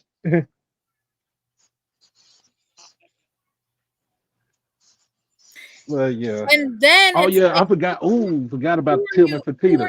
filing the lawsuit against? So you're gonna sue the Board of Regents, right? Because that's who is not approving the contract. So he would have to do that, or he would have to file a restraining order against the Board of Regents, which I'm not a lawyer yet, but maybe filing a restraining order against the Board of Regents from withholding up this decision. Maybe it just gets really tricky on or you're saying that they are basically overstepping their bounds by trying to sit in on interviews or trying to actively be in, and it doesn't even make sense.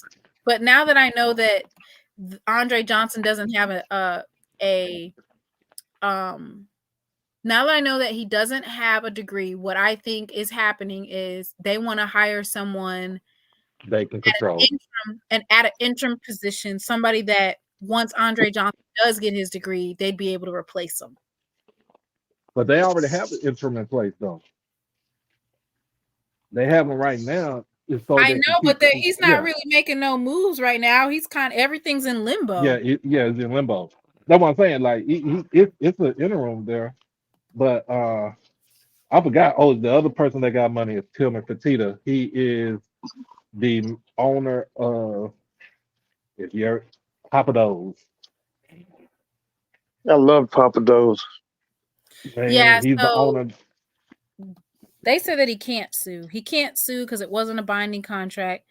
Right. And then another person, Mr. Moore, pointed out that you risk being blackballed for another job if you sue the system. So, with that being said, do you think he should join Jackson State staff? I think so. Either Jackson or he can go to Valley. Long as he get his retirement from the state of Mississippi. Like Mr. Moore said, you get that, you get to keep your retirement with that clock. You should be able to get it.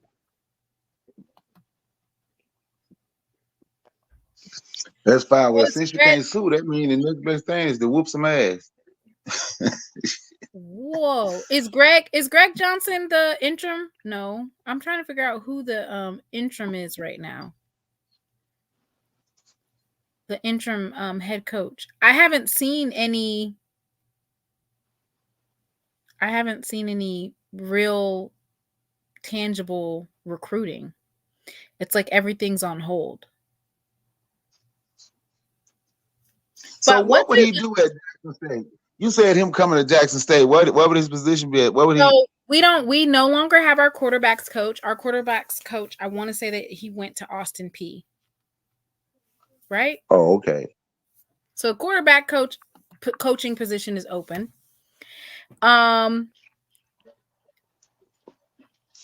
And also we have a special teams coach position as well. So we have 2 openings.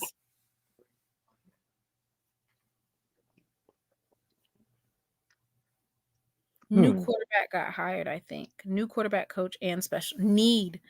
So maybe he already is the quarterback coach and nobody knows, and they're just keeping it on the hush. And who we talking about? Fred? Yeah, maybe he's already over there. Big Mac. Allegedly. I'm not. No, let me clarify.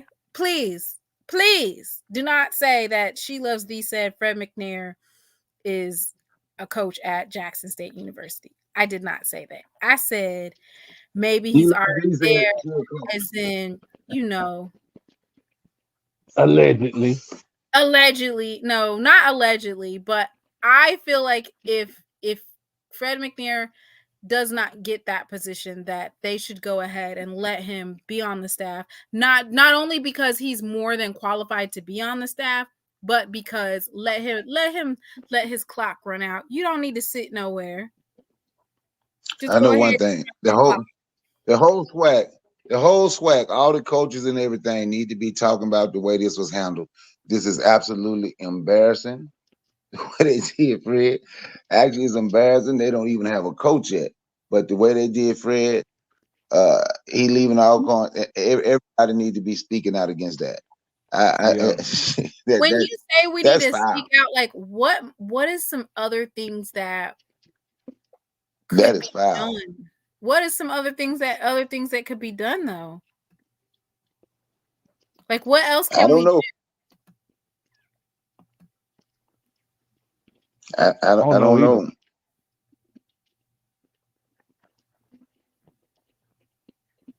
I can't really I say ain't seen that's the thing. You gotta have folks from your own. Like if I don't see a fight being put up, and when I say fight, I mean a protest, some type of let's go ahead and sign this petition.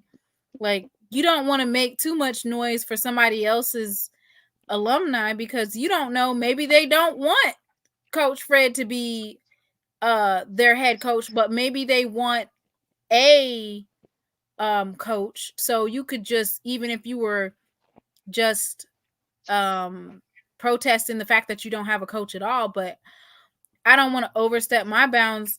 Yeah, I'm all up in Texas Southern's business, but that's because it's a part of the SWAC. I don't want to be like, hey, let's sign this petition. You make noise because it's your peer. So what if it happened to the next person at the next school? Next person at the next school. You make noise because it's your peer.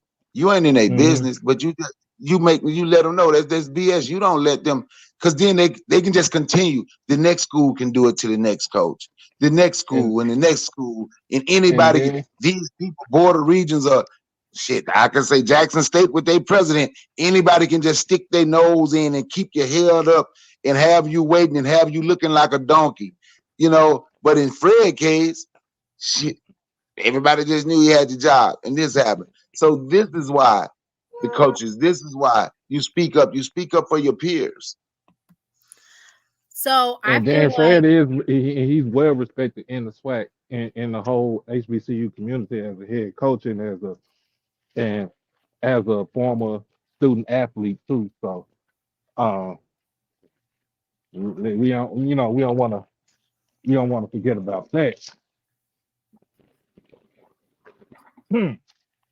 Well, they not the only one without a coach though. I mean, we can point all day. Yeah, they dragging their feet.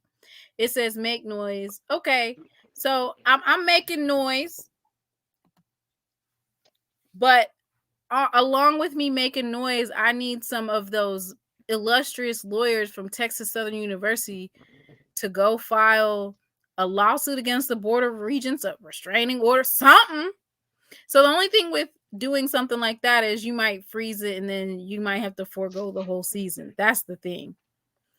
But that puts implications on the SWAC as a whole, right? Because then you have the Labor Day Classic coming up. Like, this is bad. Yeah. Not even just Labor Day Classic. You still got your signing period coming up. And that's what they said in the letter. That's why I'm just like, Fred, come to Jackson State University. Come on. We will welcome you with open arms. And then you can get your just due. Right? All right. And then he can go to Alabama A&M depending on... No. I'm not trying to give away. I'm going to let Mr. Ford do that. Mr. Ford.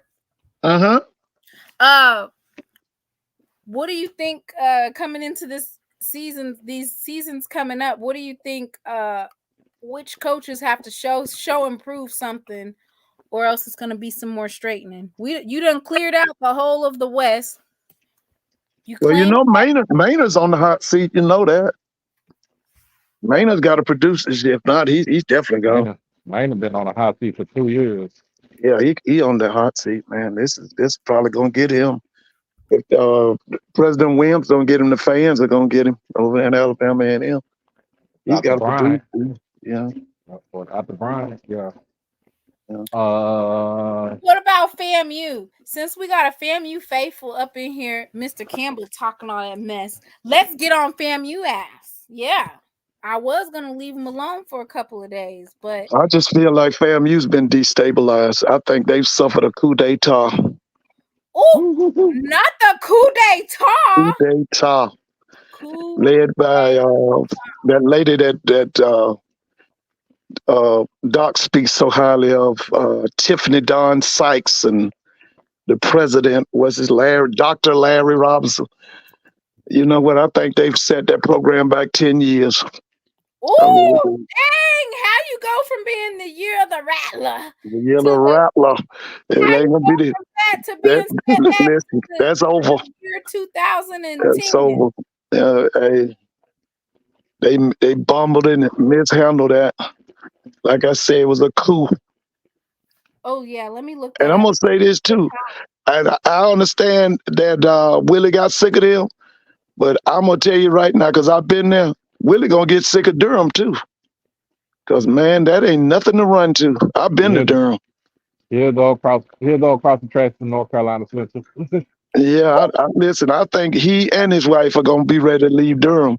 I'm gonna be honest with you. I don't see running from Tallahassee to Durham is that don't get it. A Coup d'etat. Violent and unlawful seizure of power from a government. Hey, they destabilized that football program at Florida A&M. Miss Tiffany Don Sykes and her president, Dr. Larry Robinson. It was criminal what they did. How you go? I just want you to. How do you go from being the year of the rattler? So how many games they gonna win next year? Then you do know that most of their students are still on campus, right, Mr. Ford? They ain't left yet. Yeah. Now, I'm not trying to start no mess, but allegedly, we gonna see. Allegedly, there might be some straightening coming up soon. You know. Oh, okay. Yeah, so we just gonna I'm gonna just put it at. Well, I'm gonna say this: them people down there, Florida and them, trying to be civil right now, but when they realize what Tiffany Don Sykes and Dr. Larry Robinson have done, they're gonna run them people. I don't know about Dr. Robinson, but Tiffany might be run out of town because she done messed them up. This is the problem. What's the problem? The problem is you guys are focusing on the wins and losses column, but you guys aren't focusing on behind the scenes compliance and regulations, and you just get rid of your AD and you got to go hire another one. Meanwhile, none of the stuff that you were supposed to be taking care of gets taken care of because now you got to search for a new AD.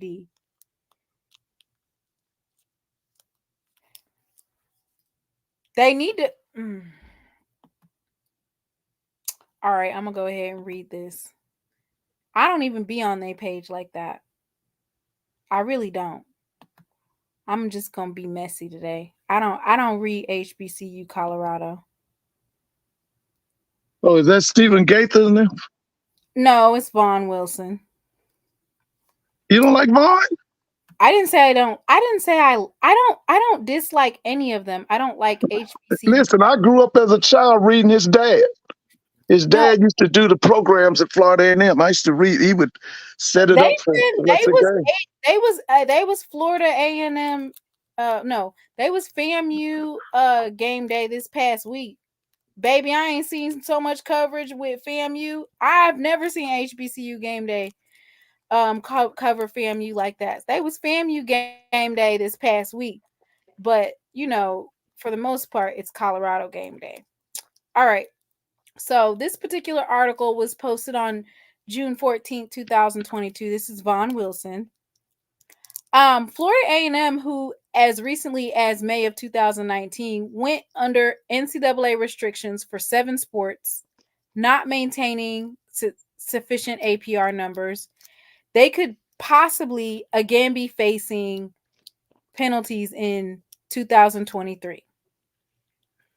So The NCAA's release of APR evaluations, which are self-reported, was released after a 2-year grace period where they were relaxed due to the chaos caused by the COVID-19 pandemic. Calculating APR is not based on a single year, but a 4-year average. So when Willie Simmons came to Florida A&M in 2018, he was met with impending sanctions. This was under the Joe Taylor era and the Earl Holmes era. Ironically, Coach Alex Woods did not win that many games on the field, but he had the highest APR numbers to date, which were above 930. So FAMU as a whole has thrived academically. As our beloved Mr. Campbell says, they're the #1 public HBCU. They're declared one of the top public HBCUs in the nation by U.S. News and World Report. So the carousel of academic deficiency in FAMU athletics is mind-boggling. Yeah, they've been having problems in that FAMU athletic department going back to the 80s. They've had some. I think they've had some people misappropriating funds. They've had some serious problems. So the problem is this: everybody keeps trying to vacate the AD because you're not happy about a coach or because a coach left, and y'all really need to focus on having a stable AD. No, an AD that knows what she's doing. You can't be focused on. This lady only knows compliance. See what they're looking for now. They're out of compliance right now, Mr. Ford. And what I'm saying, but see, the problem now is what she's got to get involved in now as an architect of that football program. She's got to pick personnel. She has to pick a champion. She lost the championship coach. Right now. She's got to pick a championship coach. That's what she's got to do. I don't think you're understanding. They might be losing. I'm not going to say they might be. I'm talking about what happens when you continuously underperform at your APR. So what I'm saying is you have to stabilize your program. So they have to score at least 930, which equates to a graduation success rate of about 50% of your players. So but the 50% of the players, that doesn't include transfers. So like when you do the APR, it's for like students that started at FAMU and graduated from FAMU. It doesn't include a player that transferred in. So these transfer portal students who come in here and they graduate, they don't count towards your APR. So that's the problem. Like with the transfer portal, everybody's losing students to the transfer portal because if you're like a freshman or a sophomore and you don't get any playing time, they just head to the portal. And that counts against them when they don't graduate. So the problem is FAMU's already actually underneath probation.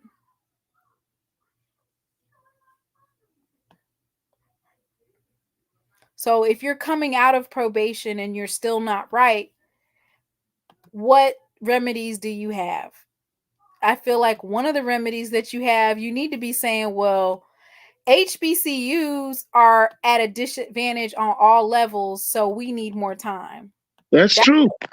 That's what my argument would be. I don't know who is the lawyers, who is this, that, and the third, but if I'm an HBCU and my APR is not right, we were already struggling with our APR prior to COVID. COVID decimated it even further. Yeah. And we're an HBCU, so we're disproportionately affected by it. But you got to ear the commissioner, right? Doesn't he listen to you? Does he listen to me? I don't think so. I think he does. You find a way to talk to him. So You know what? You need to put a bug in his ear, or either become special assistant to the commissioner.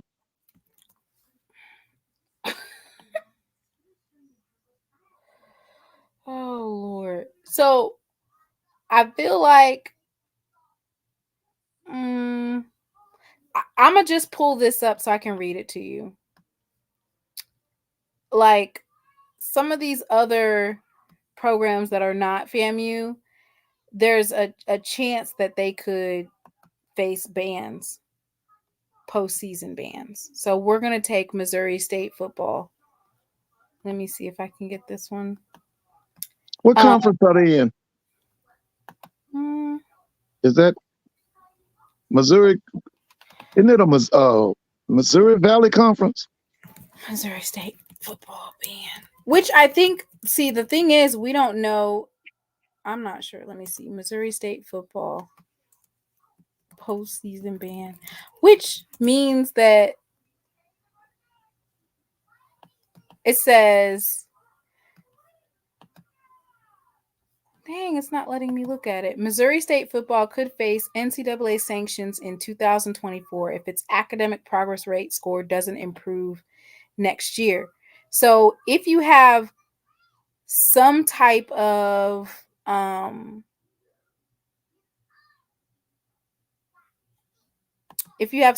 progress, then there's a possibility you could get a waiver. Hey, is Missouri State where Bobby Petrino landed? Yes. Okay. I found an article that's open. So let's not say so that we're not like pushing buttons specifically on a team. We'll just say Missouri State. So Missouri State President Cliff Smart says he's disappointed in the football program's low academic progress that has the team possibly facing a postseason ban in 2024 if it doesn't improve. However, Smart is not one who will blame Bobby Petrino, the former head coach who was in charge during the years that has the Bears on the brink of NCAA sanctions. I think he came into a situation where he didn't have players that could win. I don't care how good of a coach you are. If you don't have players, you can't win. Right. Missouri State currently has a multi-year score of 927, which is under the NCAA's required score of 930 to be eligible for postseason play. Penalties, however, have been delayed for several years in response to the COVID-19 pandemic and the introduction of the transfer portal. Penalties will return and be issued in spring 2024. Athletic Director Kyle Motes recently said the school hopes it will receive relief or there will be adjustments to the academic progress rate in response to the pandemic and transfer portal.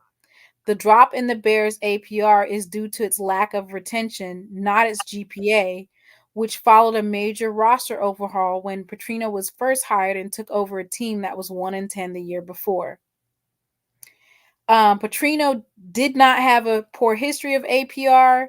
He had multiple individual seasons that fell below the 930 mark, but the APR takes into account a 4-year average. His two announced single-year APRs were 908 and 899. APR is a measure the NCAA calculates with the following. Each student athlete receiving athletically related financial aid earns 1 point for staying in school, 1 point for being academically eligible. A team's total points are divided by points possible, multiplied by 1,000 to equal the team's academic progress rate. Petrino departed Missouri State football program following his third season as head coach to take an offensive coordinator position at UNLV before taking the same position at Texas A&M. So what I'm saying is basically, it says a lot of these graduate transfer players came and played a year and left and didn't make progress on their degree, and that hurts your APR numbers. We'll have less of that. So I guess you have to have progress with your recruit, or excuse me, who you're recruiting, not just students that you bring in. I feel like maybe they need to, if you are giving a 2-year pause, it still doesn't clear out the COVID years. It doesn't clear out COVID years. So they need to clear out 2000 and 2021. Right, Mr. Ford? Because those are a time where a lot of people went into the transfer portal. So they need to give 2 more years so that you're utterly clear. So it needs to start from 2003.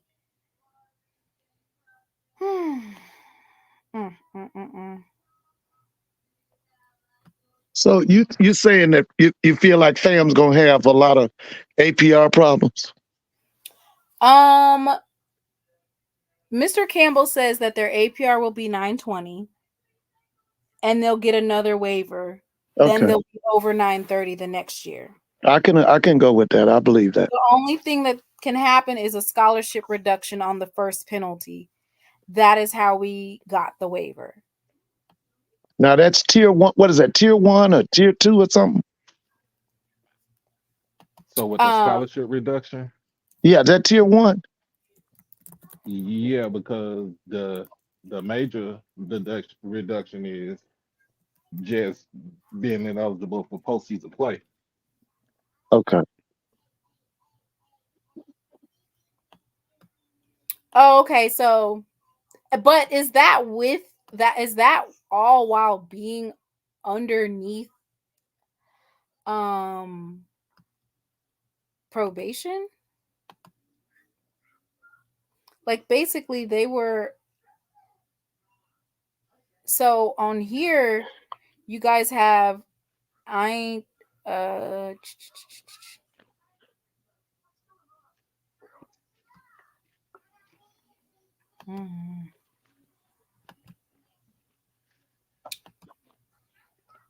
don't know. I thought I was under the impression that if you already are on probation and then you do it, then you do get that one.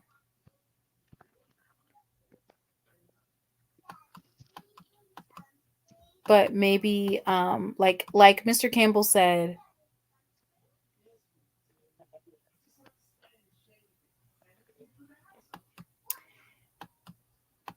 you can just get, they have a lot of things on here though, but they were like in 2004 or 2011, and I remember we had that situation. Yeah, our APR was horrible. That was on comedy. Yeah, I remember that. Yeah, he had some problems with it. And isn't that one of the reasons why he got fired? I think so. That was one of the complaints against him. That was one of the complaints against him. Yeah. Yeah, so, that was one of the last time they had, so this is what happened, and it's almost like a snowball effect, right? Because once you have, it's okay. So my explanation for it is, it's kind of like having a GPA. Like when you're at school and you have a 4.0 GPA, and then the next semester, let's see, you get some C's or B's on your grade, for your grades, it pulls your GPA down significantly. And then it's so hard to get it back up. So what happened is in the 2012-2013 year, they had a level 1 penalty, which is practice reduction. The very next season, they had an 887 level 2 penalty, in season and out of season restrictions. They had a postseason ineligibility. And then in 2014 and 2015, level 3 penalty. So it's kind of like a snowball effect, and it's hard to get out of there. But let me look up Jackson State, because in Jackson State had that, and then didn't they take away our championship? Let me see. Jackson State. Let's be fair here.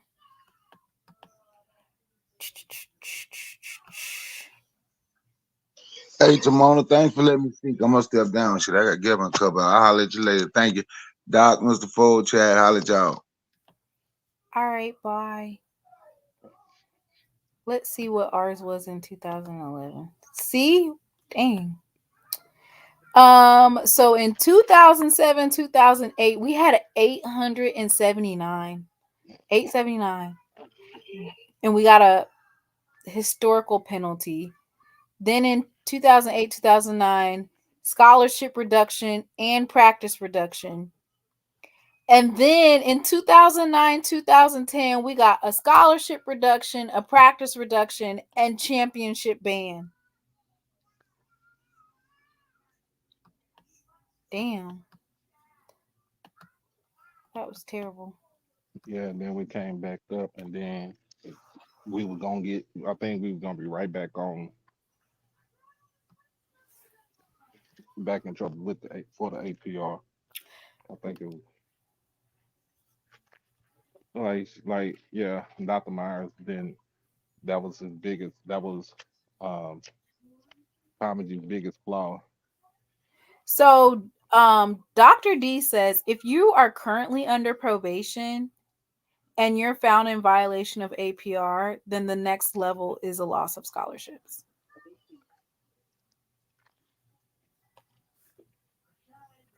Sheesh.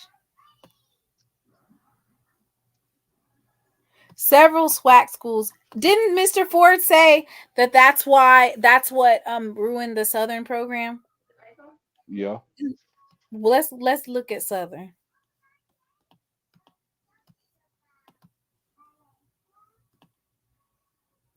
If I'm an HBCU, I am calling the card all day, every day, and twice on Sundays. You better use what you got. HBCUs were disproportionately impacted by COVID-19 because of the students that we serve who have less financial stability from outside resources.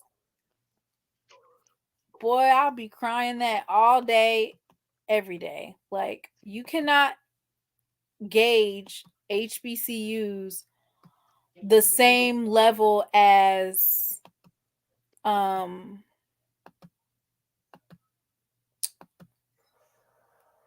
the same level. Okay. So dang, Southern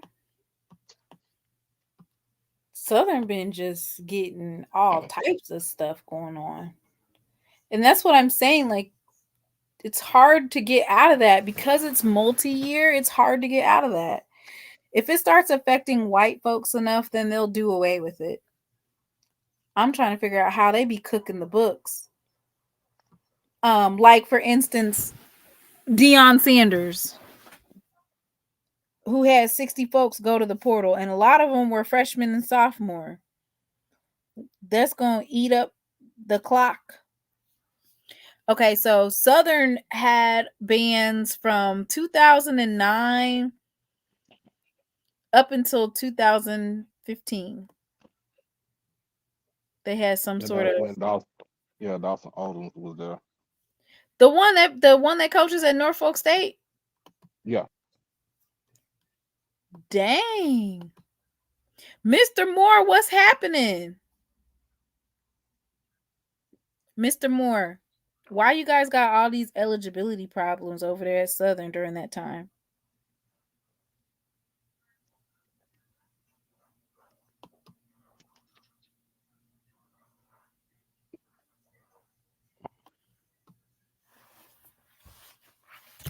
Y'all, let's see.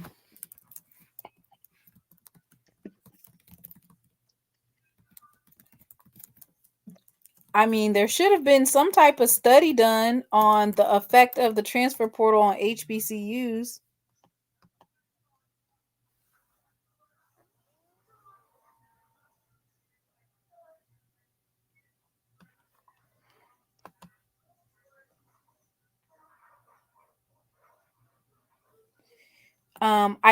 HBCU Sports did a lawsuit, or excuse me, published an article that said former HBCU athletes filed lawsuit against NCAA over discrimination involving academic progress metric. Mm-hmm. It says a group of former HBCU athletes have filed a lawsuit against the NCAA claiming academic standards and subsequent penalties for not meeting them disproportionately discriminates against Black athletes in universities. Yep. The lawsuit filed in the U.S. District Court of the Southern District of Indiana demands that controversial academic progress rates be abolished. Despite the NCAA's fundamental promise to refrain from discriminating based on race in educational programs, the NCAA has a long history of discriminating against Black student athletes and teams at HBCUs through the implementation of its so-called academic reforms. Says HBCUs are already starting at a lower graduation success rate, lower academic progress rates, and yet they're being held to the same benchmarks as predominantly white institutions who don't have the same missions HBCUs do.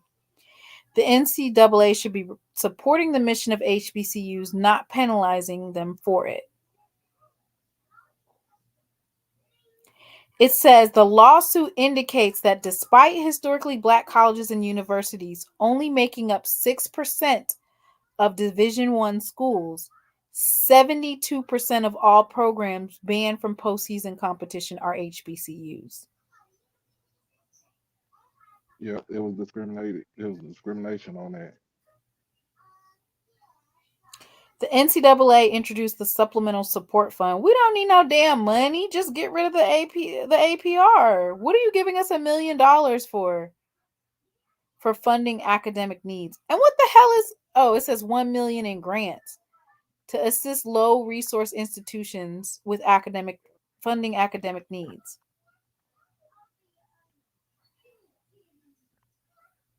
I wonder what the status is on this lawsuit.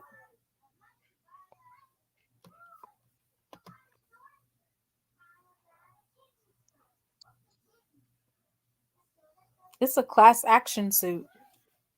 Yeah. I mean, that's what I would be using. I would be trying to file a restraining order against them because it's proof there that HBCUs are disproportionately affected by it. Please show Texas Southern's APR. We should have the highest. We fired the best coach in our history because of failure to meet academic standard. Talking about Johnny Cole. Who had a 482? Wait, 482. Who had that? So what I'm saying is, and I'm not. Of course, FAMU is a school in the SWAC. So I would say y'all better be proactive about this and cry foul. I would be crying foul so quick. You guys can't hold HBCUs to the same standards as white institutions when it comes to COVID. If it takes white institutions 2 years to bounce back from COVID, it's going to take HBCUs 6 or 7. Like, you can't hold us to the same standard.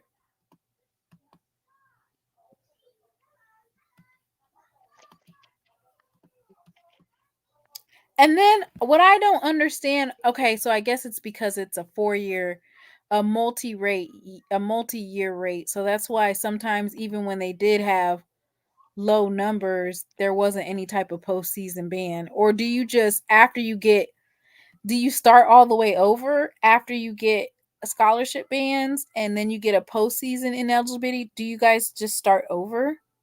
No, you don't. I mean, based off of this.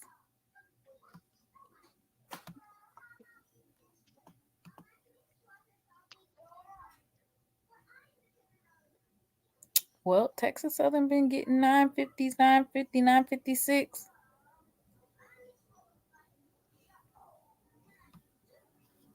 Somebody wanted to see Texas Southern.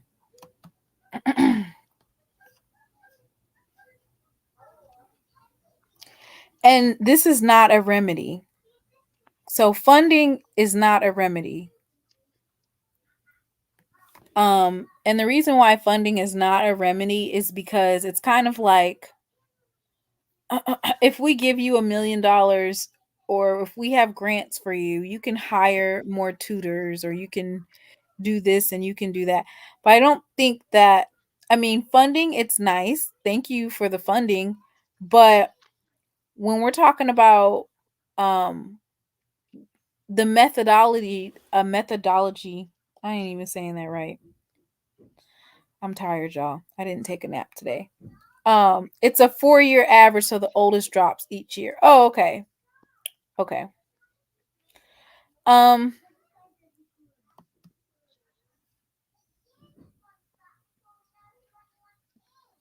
oh, Mr. Moore. So water jokes are kind of different than educational. This would be a an example of educational institutional racism. Um, normally I would be like, um, don't do like racism jokes, but I feel like the APR to some extent is more controllable than it is more controllable than the it's more controllable than environmental racism. So what I mean by that is this. Your APR, I don't like how like I'm showing you that yes, you can be disproportionately affected by the APR. Right. You can be because um you'll have more students transferring, especially when you have coaches who feel like FCS is just like a JUCO. Um, well, Mr. Moore, let me know what are the other reasons for low APR. So I also think that having stability within your program is important too. So if you have coaches leave, so the same way that folks get transfer rate waivers for when their coaches leave, they needed to have something in there that included waivers for APR. And me seeing that there's a 72% postseason ban when HBCUs only make up that small amount. I'm going to drop the complaint and I'm going to have to do another show on this. That's probably what's going to have to happen. I'm going to have to do another show on this. We'll do a show based on just APR and um we'll look at this complaint and how this can apply to schools in the SWAC. HBCU teams are 43 times more likely to receive a post-season ban than a PWI team. Um, NCAA discriminated against Black student athletes at HBCUs when it considered race in the design and implementation of the AP. That's interesting.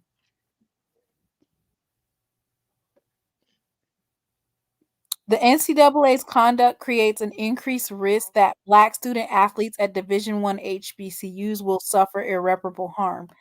Because that's the thing, if you're there, um, and you don't know what the APR is going to be that year, you might get a postseason ban for something that other folks did 2 years before you even came in the school. So now you get a postseason ban and you can't go for a championship because of other people's grades. It says a 2017 article in The Undefeated characterized that year's postseason bans, again primarily affecting Black student athletes at HBCUs, as polite racism. And in 2020, it declared that the NCAA must stop perpetuating academic and financial disparities for HBCUs. So this is going to be interesting. Thank you guys for tuning in. Doc, you have anything else to say? No, I appreciate you for jumping on. I When talked is to your you next earlier. day? Probably on Friday. I mean, Saturday. But Tomorrow's I'm not. Friday. Tomorrow's Friday. No, it won't be Saturday because I work from four to midnight Saturday. You know they So got the women's game at 1. yeah. Oh yeah. We can be on that Saturday afternoon before I roll out to work. The for the Jackson State game for the women's Mm-hmm. game. Yeah, Okay. yeah. And then I probably just what I'll do. I just probably tune in on my phone while I'm here at work, and we can go from there. Uh, but no, I appreciate you for letting me jump on, and appreciate everybody for rocking with both of us. So we put in the work, and we do a damn good job of it. Facts. So um, Who is AP? Who is AP?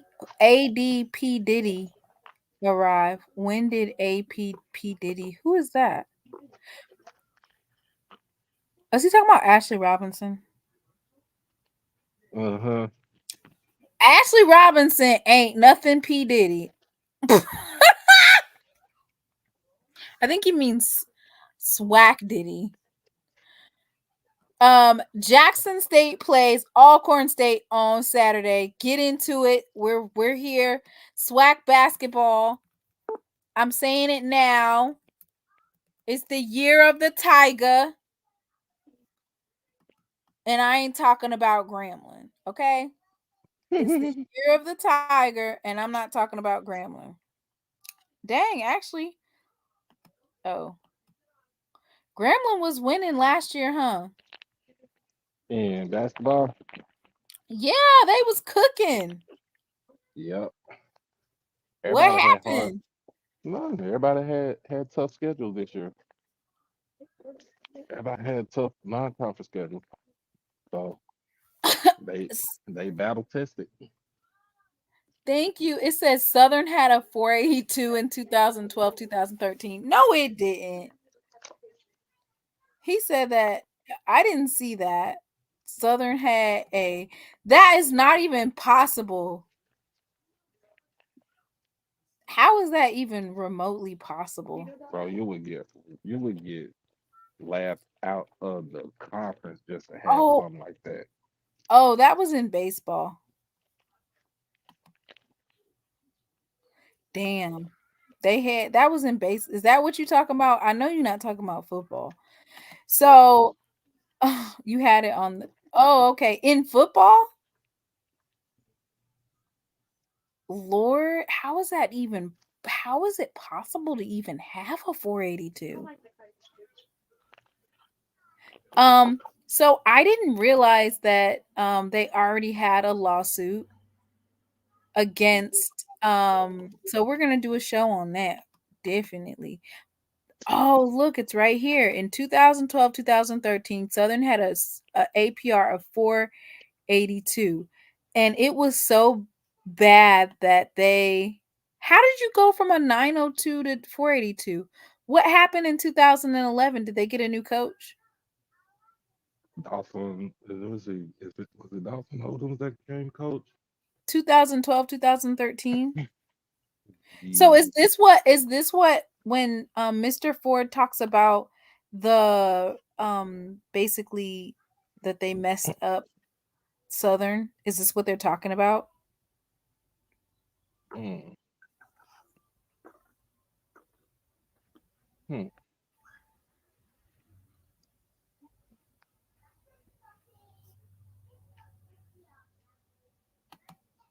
Another issue with that starting to rear its head is kids majoring in BS majors, individual studies, recreation studies, life studies, all in the name of staying eligible and graduation.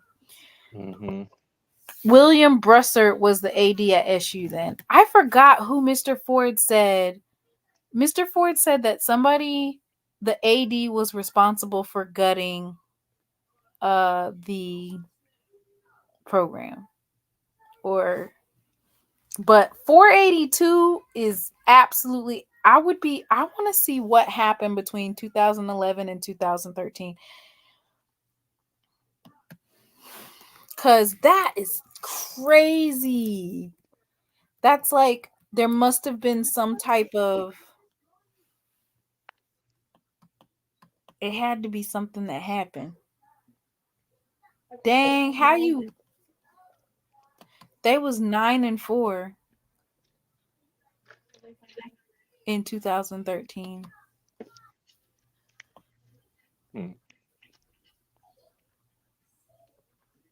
They lost to Jackson State University. Dang, imagine being 9-4 overall and you still lost to Jackson State. Shish, that's tough, boy.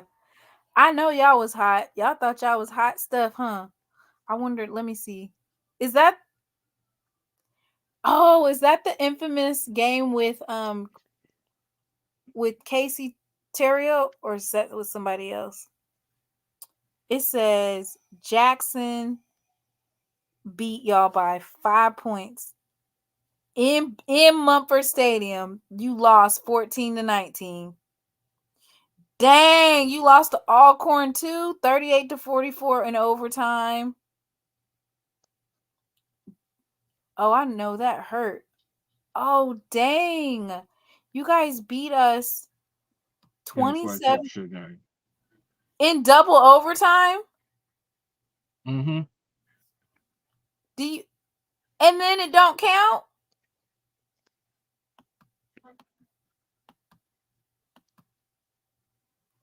It don't count? So the year that y'all had, you guys scored a 482 the year that you guys beat us in double overtime?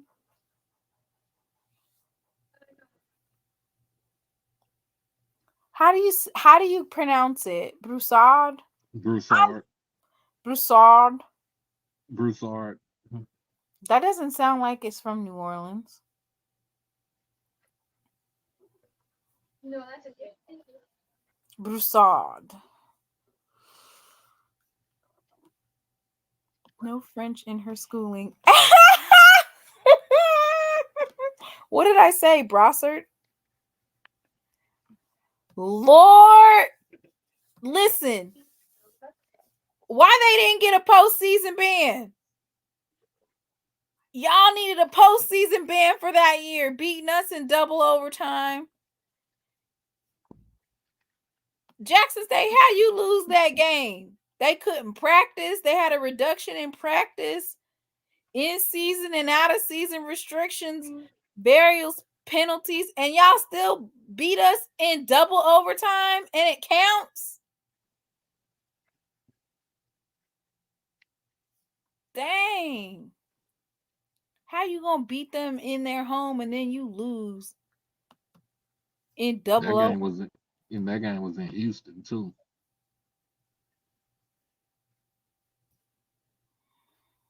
That game was in Houston because they was get ready to start doing I'm from Missouri. No, I don't have any French. Parlez-vous français? I don't have none of that. So don't no parlez-vous français. No. I only know that parlez-vous français and oui. Yes, that's it. Yeah, you talking about your Willie skit. Oh, they want to hear the Willie skit before I leave. I think it is good. You want to go ahead and open up the doors of the transfer portal while we leave out? Mm-hmm. All right, y'all. Will there be one? Will there be one?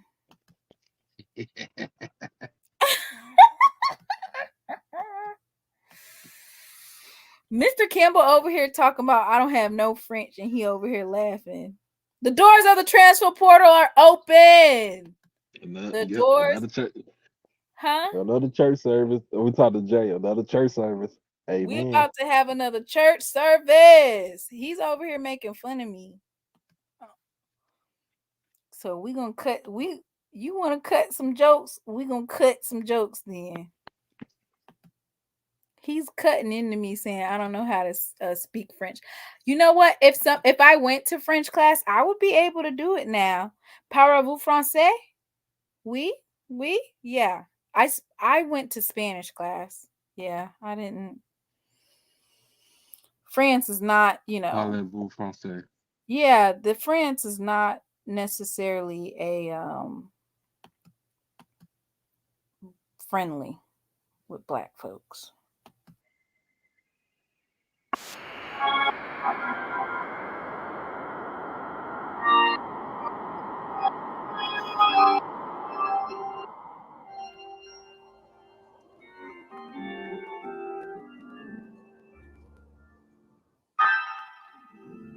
Yes.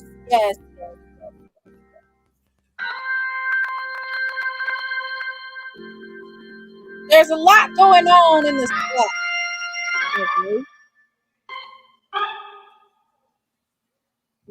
Southern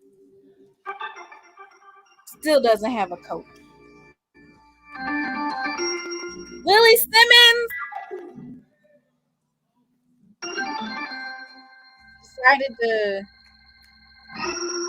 leave the state, go with the devil.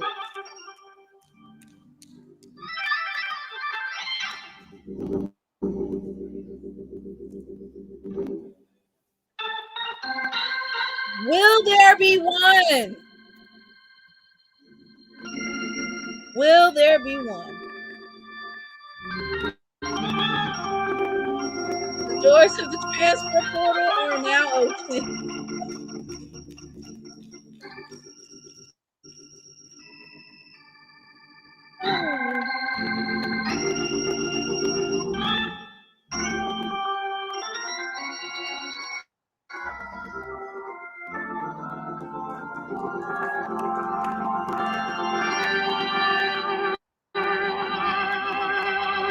Not take me to the portal.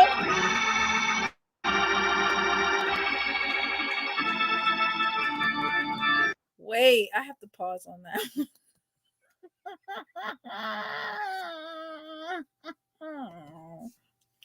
Man, SWAC fans, you over here interrupting the gospel now. Not take me to the portal. Take me to the portal.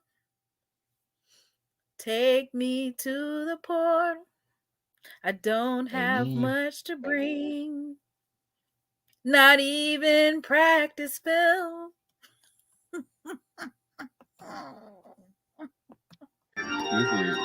You see what?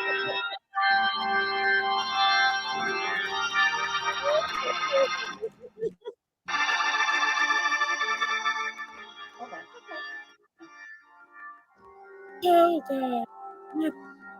Y'all go ahead and drop y'all songs in the chat.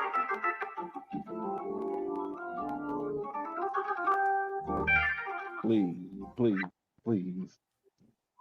Not Mr. Haynes. Because the doors are open. Come to me.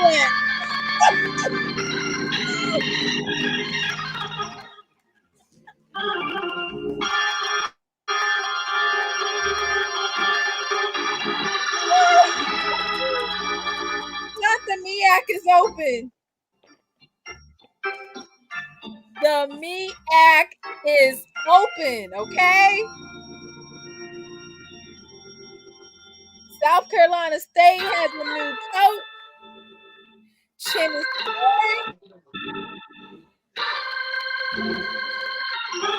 Carolina State has lost a lot of talent.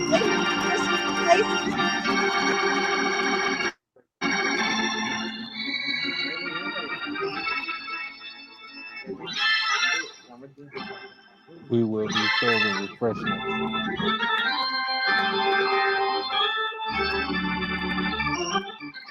JB wants to take us back to the book of Exodus.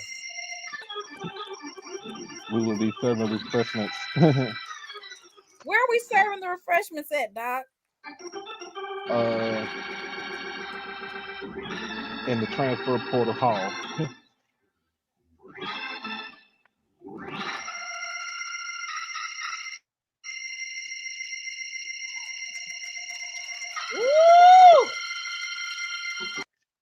Listen. Look to your left and say, Ne- neighbor. neighbor. We need to get our degree. Say it with me. We need to get our degree. Say, neighbor. Neighbor. Texas Southern needs to do better. Oh Lord, Texas Southern needs to do better. Say, neighbor. Neighbor. Have FAMU fix that APR. Ooh, have FAMU fix that APR or follow a restraining order, so you don't have to get any type of postseason or any type of ban. I'm coming up on the rough side of the portal. I'm doing my best. Let us pray. Lord, okay. Y'all.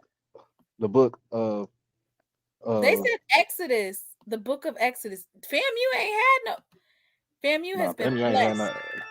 FAMU has been quiet on that transfer portal. They have been sticking because you know what? And I commend those young men for trusting the process because they trust the coaches that are there. So they haven't really been, they've been sticking with it. I only saw one, Gentle Hunt, right? That's it. Everybody else is sticking. And if they not, they're declaring for the draft, right? Correct. All right. So there is one song that I wanted to give because, we were here last year. We were in this predicament with Deion Sanders, and we didn't even know what was on the other side of him exiting. Thank you. He was on the other side of it. We didn't know what was going to become of it. We was hoping that the players would stay, but you just don't know. So in honor of that, I feel like I have been led to share with you. It's a song that I had on Twitter, but I love this song. It is my favorite song ever. And it's by the late Reverend Paul Jones. You can tell I'm an old soul and that I'm a preacher's kid, right? Because I know all of these songs. You are a preacher's kid? Yeah, you didn't know that? Nah. Oh, yeah, I am. Good to know you. We both in the same boat. Oh, yeah. So this song, it's I've had some good days. Oh, yeah. I've had some hills to climb. Yes, sir. The clouds hang low. Yeah. I can hardly see the road. I ask the question, Lord. Lord, why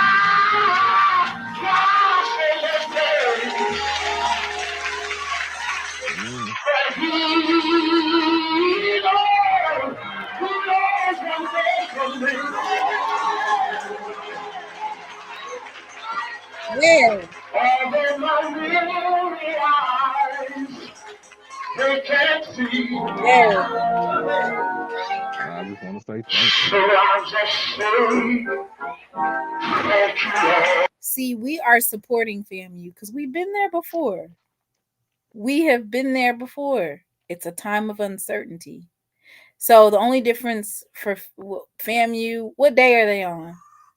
This their third day without a coach? Sunday? Yeah. No, fourth day. Sunday. Okay, fourth day. So they have a little bit more time left, but we were able to get our coach in there by the 10th or by the 13th. So the SWAC championship was on the 3rd. He made his announcement. We were able to announce our coach. Now, one thing that they ain't got to worry about is they don't have to worry about a coach sitting around because Willie already gone.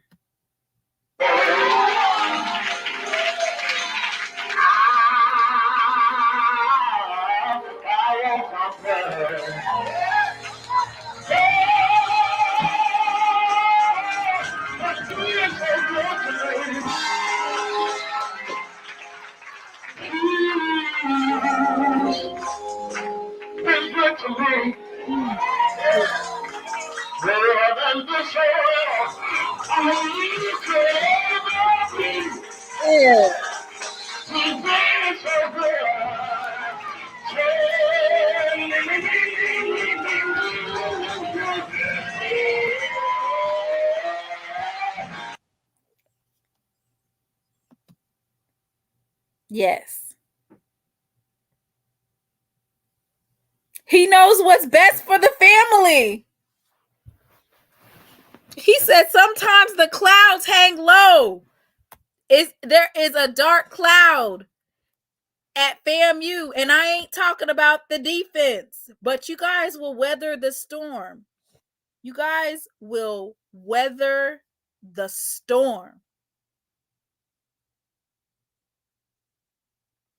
I believe that this is just a bump in the road towards your greatness. It's going to be the year of the Tiger this year. As per usual, we returning back to our dominance. Mr.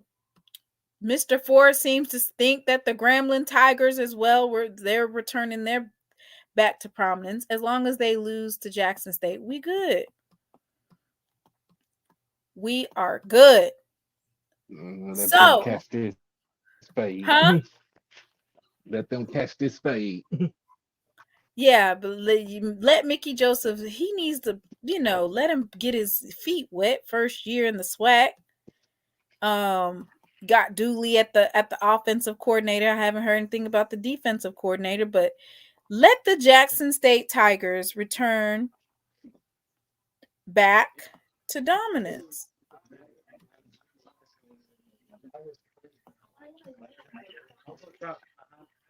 I can't find that either thing.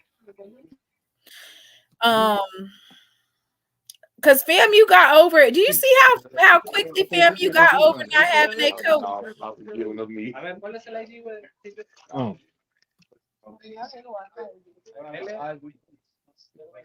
The Usher board. Lord, not the Usher board. The Usher board gonna meet up tonight.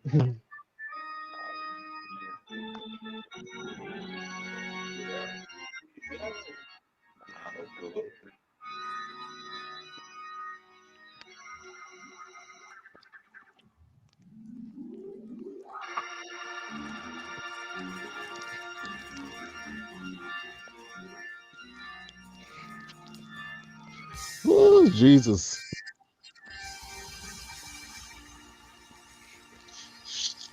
There we go. Thank you. Thank you for tuning in tonight. Y'all have a good night. Thank y'all. Thank y'all for coming to tune in. All right, sis. I thought we was gonna get some drums in there.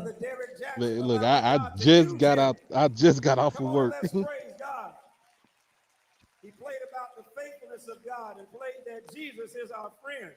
Yes. Y'all have a good night.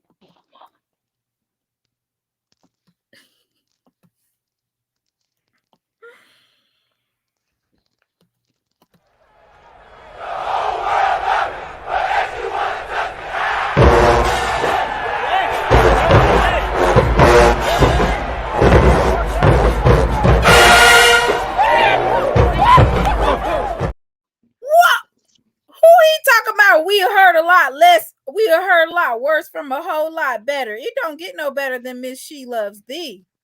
Now.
made a big time, Willie.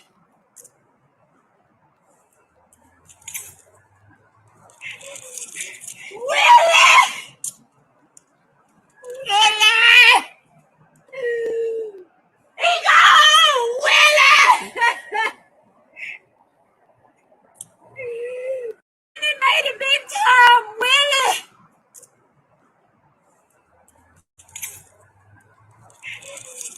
Willie!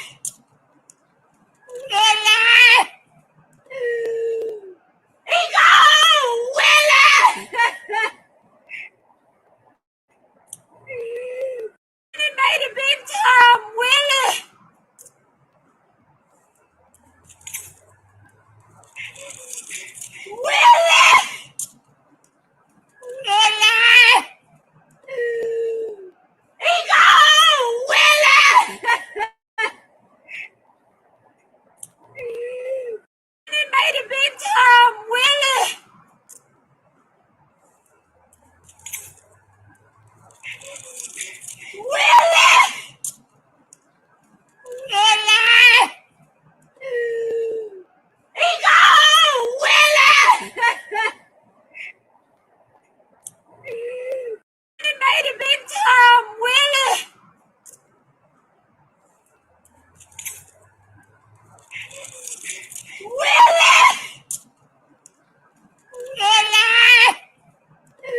fix it. You done messed me up to death with visit. I done called the police because I'm doing a refund. A refund is due unto me. Don't feel like I just been abused out here today. God is pleased with this. You can't do the saints like this. Oh, I don't be going from a city. I don't tell the police. I'm a son of a I'm doing refund. Cause I'm doing one of me. How you gonna fix it? You done messed me up to death with visit. I done called the police because I'm doing a refund. A refund is due unto me. Don't feel like I just been abused out here today. God is pleased with this. You can't do the saints like this. Oh, I don't be going from a city. I don't tell the police. I'm a son of a I'm doing refund. Cause I'm doing one of me. How you gonna fix it? You done messed me up to death with visit. I done called the police because I'm doing a refund. A refund is due unto me. Don't feel like I just been abused out here today. God is pleased with this. You can't do the saints like this. Oh, I don't be going from a city. I don't tell the police. I'm a son of a I'm doing refund. Cause I'm doing one of me. How you gonna fix it? You done messed me up to death with visit. I done called the police because I'm doing a refund. A refund is due unto me. Don't feel like I just been abused out here today. God is pleased with this. You can't do the saints like this. Oh, I don't be going from a city. I don't tell the police. I'm a son of a I'm doing refund. Cause I'm doing one of me. How you gonna fix it? You done messed me up to death with visit.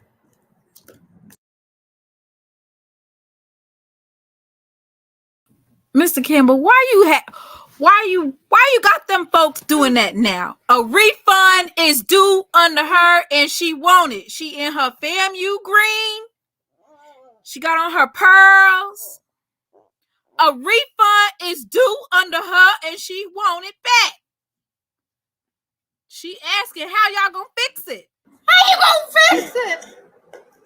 You done messed me up to death with visit.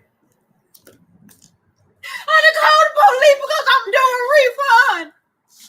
A refund is due unto me. Don't feel like I just been abused out here today. God is pleased with this. You can't do the saints like this. Oh, I don't be going from a city. I don't tell the police. I'm a son of a I'm doing refund. Cause I'm doing one of me. How you gonna fix it? You done messed me up to death with visit. I done called the police because I'm doing a refund. A refund is due unto me. Don't feel like I just been abused out here today. God is pleased with this. You can't do the saints like this. Oh, I don't be going from a city. I don't tell the police. I'm a son of a I'm doing refund. Cause I'm doing one of me. How you gonna fix it? You done messed me up to death with visit. I done called the police because I'm doing a refund. A refund is due unto me. Don't feel like I just been abused out here today. God is pleased with this. You can't do the saints like this. Oh, I don't be going from a city. I don't tell the police. I'm a son of a I'm doing refund.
fix it. You done messed me up to death with visit. I done called the police because I'm doing a refund. A refund is due unto me. Don't feel like I've just been abused out here today. God, ain't please like this. You can't do the saints like this. Oh, I don't even know what's wrong with sitting out here telling the police. I'm gonna say police car. I'm doing refund. Cause I'm doing one of me. How you gonna fix it? You done messed me up to death with visit. I done called the police because I'm doing a refund. A refund is due unto me. Don't feel like I've just been abused out here today. God,